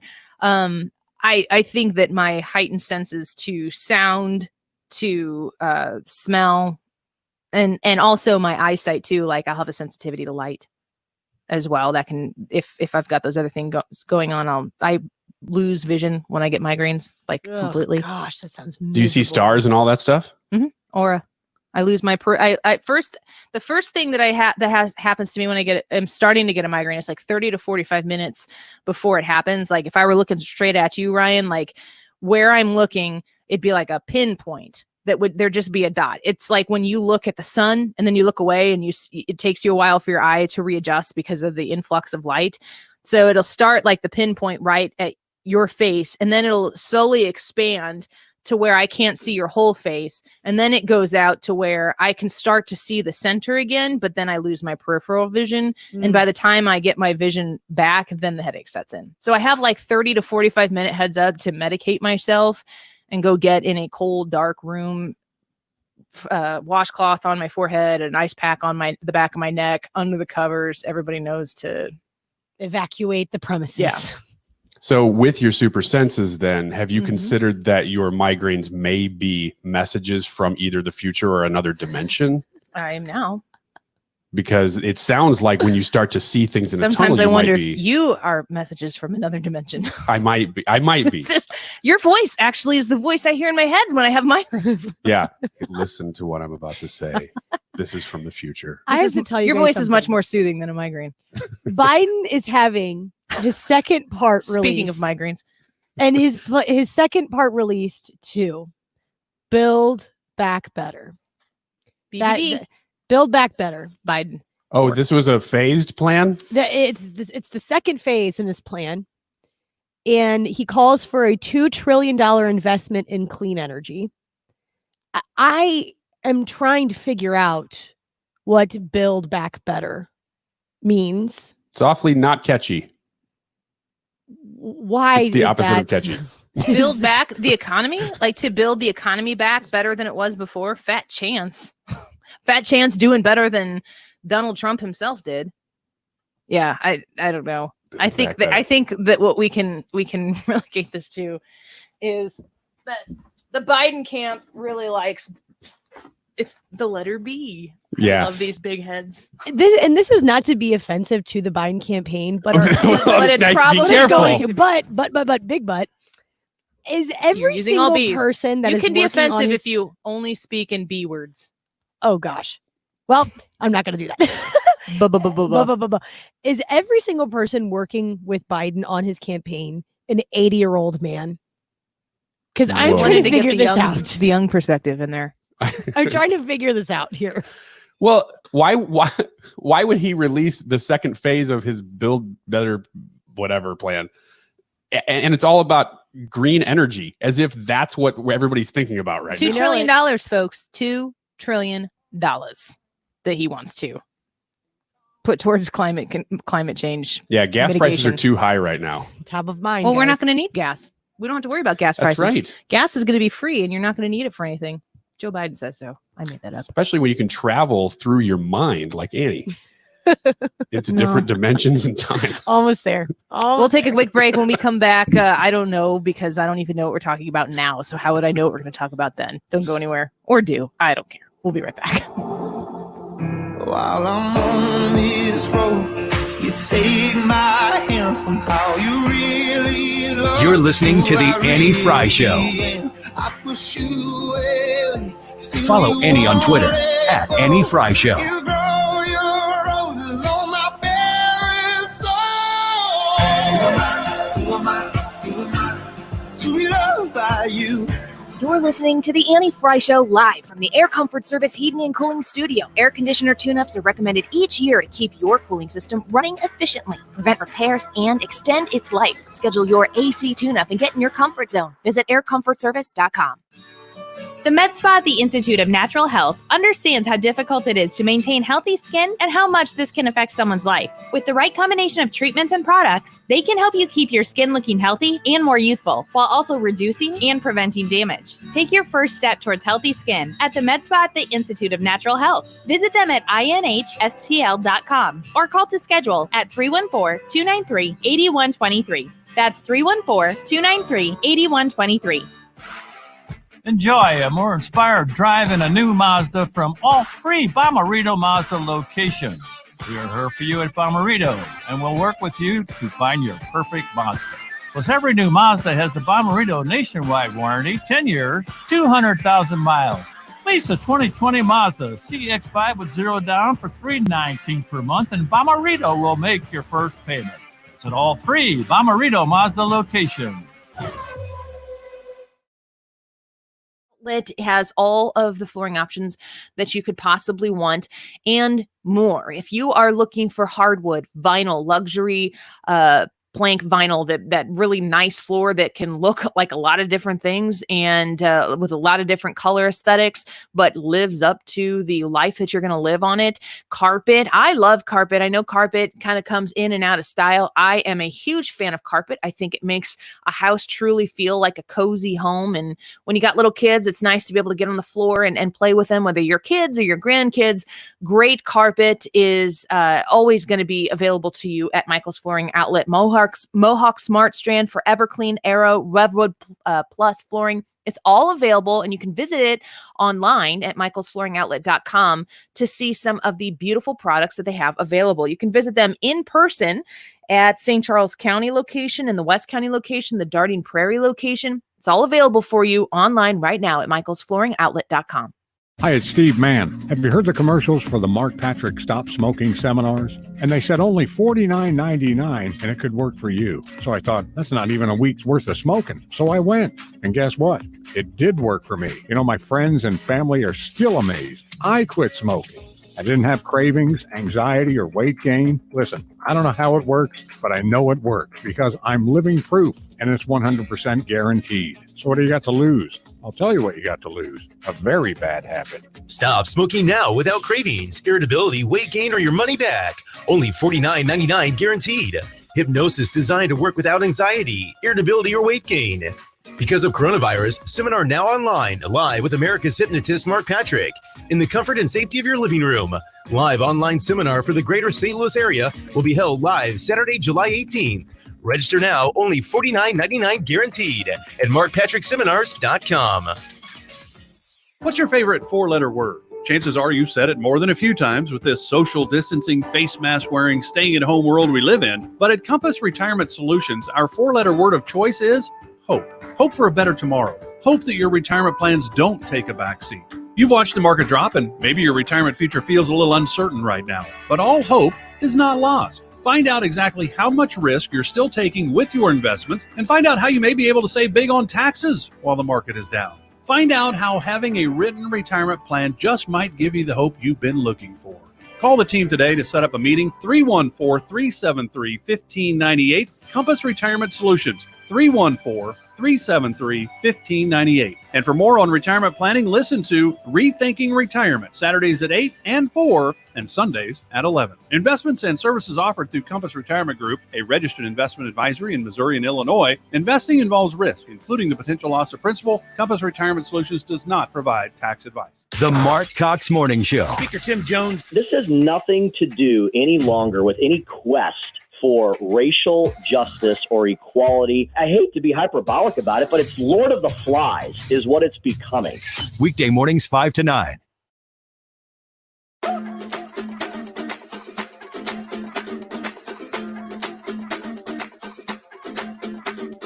Mr. Worldwide to infinity. You know the roof on fire. We go boogie, oogie, oogie, jiggle, wiggle, and dance like the roof on fire. We go drink drinks and take shots until we fall out like the roof on fire. Now, baby, get my booty naked. Welcome back to the Annie Frey Show. Glad to be with you. This is a fun song. Some of it's kind of weird, but I really like it. I always got to try to talk at the right times to make it seem more appropriate for my 4-year-old who's probably listening and dancing. She's a good dancer. That girl, she dances. She can't. She hears music like this. She can't contain herself. She's got. I know this is radio and not everybody can see this, but this is her. She goes, "Mommy, I got a new move." So I turn around in the car and she's sitting in her car seat, which is not a booster seat. It's like still the 5-point harness thing, and she's sitting back there and she just shimmies her shoulders back and forth, and she doesn't even smile. She's like serious. It's so bizarre and so funny. And it reminds me that thirdborn gets away with so much. The baby gets away with so much more truth than the ones that come before. Like at this point, you're like, you're fine. You'll be fine. Just do your thing, girl. But where does she get that from? Where does she get Jared, that obviously. from? Jared's always like, look at my new moves. look, Annie. Annie, look at this new move I made up. No. Speaking of which, are we to a point in our evolution as people that there are no more new dance moves? No, you should see Evelyn. Okay. And there is a thing right now called TikTok, Ryan, and they are That's what I mean. Like dance moves left and right. But are they finally exhausted? Like we've done it all. TikTok is pretty much the epitome of dancing, right? I don't TikTok. Yeah. I don't either because does one TikTok? I don't know. Good question, Katie. I think so. I don't have it, but I think you. Yes, I think you can TikTok. One might. We're the young state. We're the young show on this. Yeah, on this station. yeah. This is where you come for what the kids are saying. Oh man. I was dancing. This is a young millennial mother of 3, which is how people always describe me. And we're like, does one TikTok? I do not know if one TikToks. It's like, one might TikTok. I'm not sure. I hear the 20-somethings may TikTok. If one chooses to. I was might dancing engage in so a much on TikTok, as you know. Like my TikTok was constant new dancing. Yeah, China knows. But China banned me. Yeah, that was my point. Is that they banned me. I was going to ban them, but they said no more. You did have some pretty sweet dance moves, Ryan. I did. Yeah. I'm sorry, my foot is caught in my headphone wire. You could have just fixed it. You could have just handled it. I'm glad you didn't, and so now we know. Katie, you said you had something to talk about. Can we? I don't yes. care what it is. Yes. Let's do that. It's a little bit more of pop culture, but Chance the Rapper and Kanye West are very good friends. And Chance actually came out in a series of tweets on Monday sounding like he was supporting Kanye West and his presidential run if he chooses to actually run. And he also simultaneously was dissing Joe Biden. And he said this in a tweet. And I'm going to read it slowly because I'm sure I'm going to have to filter. So that I can understand it. Yes, and for and for my two friends. And y'all out there trying to convince me to vote for Joe Biden, he tweeted. His subsequent tweets had Chance questioning whether we are in favor of the two-party system and making a blanket accusation of racism against an unknown group before fully explaining his pro-Yeezy anti-Biden stance. He went on to say, are you more pro-Biden or anti-Yee, and why? I get that you all want to reply that you're just trying to get Trump out, but in this hypothetical scenario where you're replacing Trump, can someone explain why Joe Biden would be better? And you're not supposed to ask the questions. I'll tell you what. Joe Biden saying, if you don't vote for Biden, you ain't black, has reverberated. I think that could be, we'll see, but I think that could be one of the telltale signs of how this election ultimately goes. If Trump wins the way I feel like Trump is going to win, because intellectually speaking, I think Donald Trump should absolutely win this election. Joe Biden is a terrible candidate. Hillary Clinton was a terrible candidate, and Joe Biden is more Hillary Clinton than Hillary Clinton is. Joe Biden is the old white guy version of Hillary Clinton. That's like the opposite direction the Democratic Party is supposed to be going. I just thought Ryan was like super intensely thinking about what I had to say. What, did I get frozen again? Oh my gosh, Ryan. But I, like when you consider that Chance the Rapper is coming out and asking the question might still result in I'm voting for Joe Biden because Donald Trump is the worst thing that continued to happen to this country. So at the end of the discussion that Chance the Rapper is putting out there, it could still end in a Joe Biden vote for Chance or for anybody else. But they are not supposed to be asking the question. And Joe Biden is the one that put the question out into the conversation, which is a huge mistake. I did also see Terry Crews, which if you are a Twitter person, follow me at Annie Frey Show. But Terry Crews on Twitter is lighting it up. He is a must follow right now. If you don't know who Terry Crews is, he's an actor. He's really funny. He's really ripped. But he is out there speaking freely. And, I don't know that he's ever said anything positive about Donald Trump. Right. I don't think he's ever come out and said, like, I'm a Trump supporter. I don't know that he would even vote for Donald Trump. But he has come out and, basically to sum up said all lives matter without saying the politically charged phrase, all lives matter. He has said that I think he's like spoken about defunding the police. Like that's not where we need to go. And there are good police officers and there are bad police officers. Like he's spoken with just this immense heap of common sense. And he's getting called out by people, including Chris Cuomo, who wouldn't let him, or not Chris Cuomo, Don Lemon, although maybe Chris Cuomo too.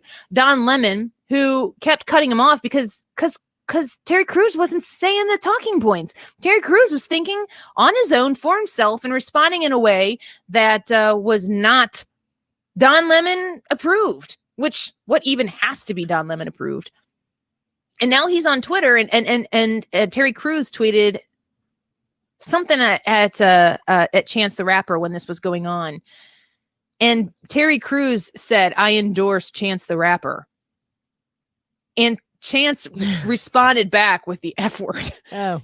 So then Terry Crews was like, okay, I'm sorry. He deleted the tweet and he was like, never mind. Like, basically it was one man saying, I like the way you think. And the other one being like, I don't want to be associated with what you think. And then there was this separation of the two. But there are people out in the Twitter sphere right now that are reacting to the Black Lives Matter movement, the defund the police movement, and they are asking questions that were not being asked publicly before in that space. It's a really encouraging thing. And often through tough times and hard times, you have to ask yourself some questions, because when you're looking around the world today, you're going, I don't recognize this place. You start asking yourself questions. Mm-hmm.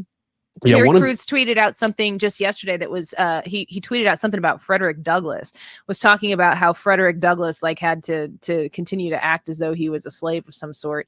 And I retweeted it and he liked my retweet. Yes. Oh yeah, cool. And then also this one's for you, Ryan. I tweeted something back at David Spade the other night and he liked it. I'm like, no kidding. A Terry Crews and a David Spade like at the same time. I'm pretty excited. Wow, about that's that. huge. Yeah, Terry Crews is incredibly funny. Well, one of two things is happening with Terry Crews. Either because he is not backing down.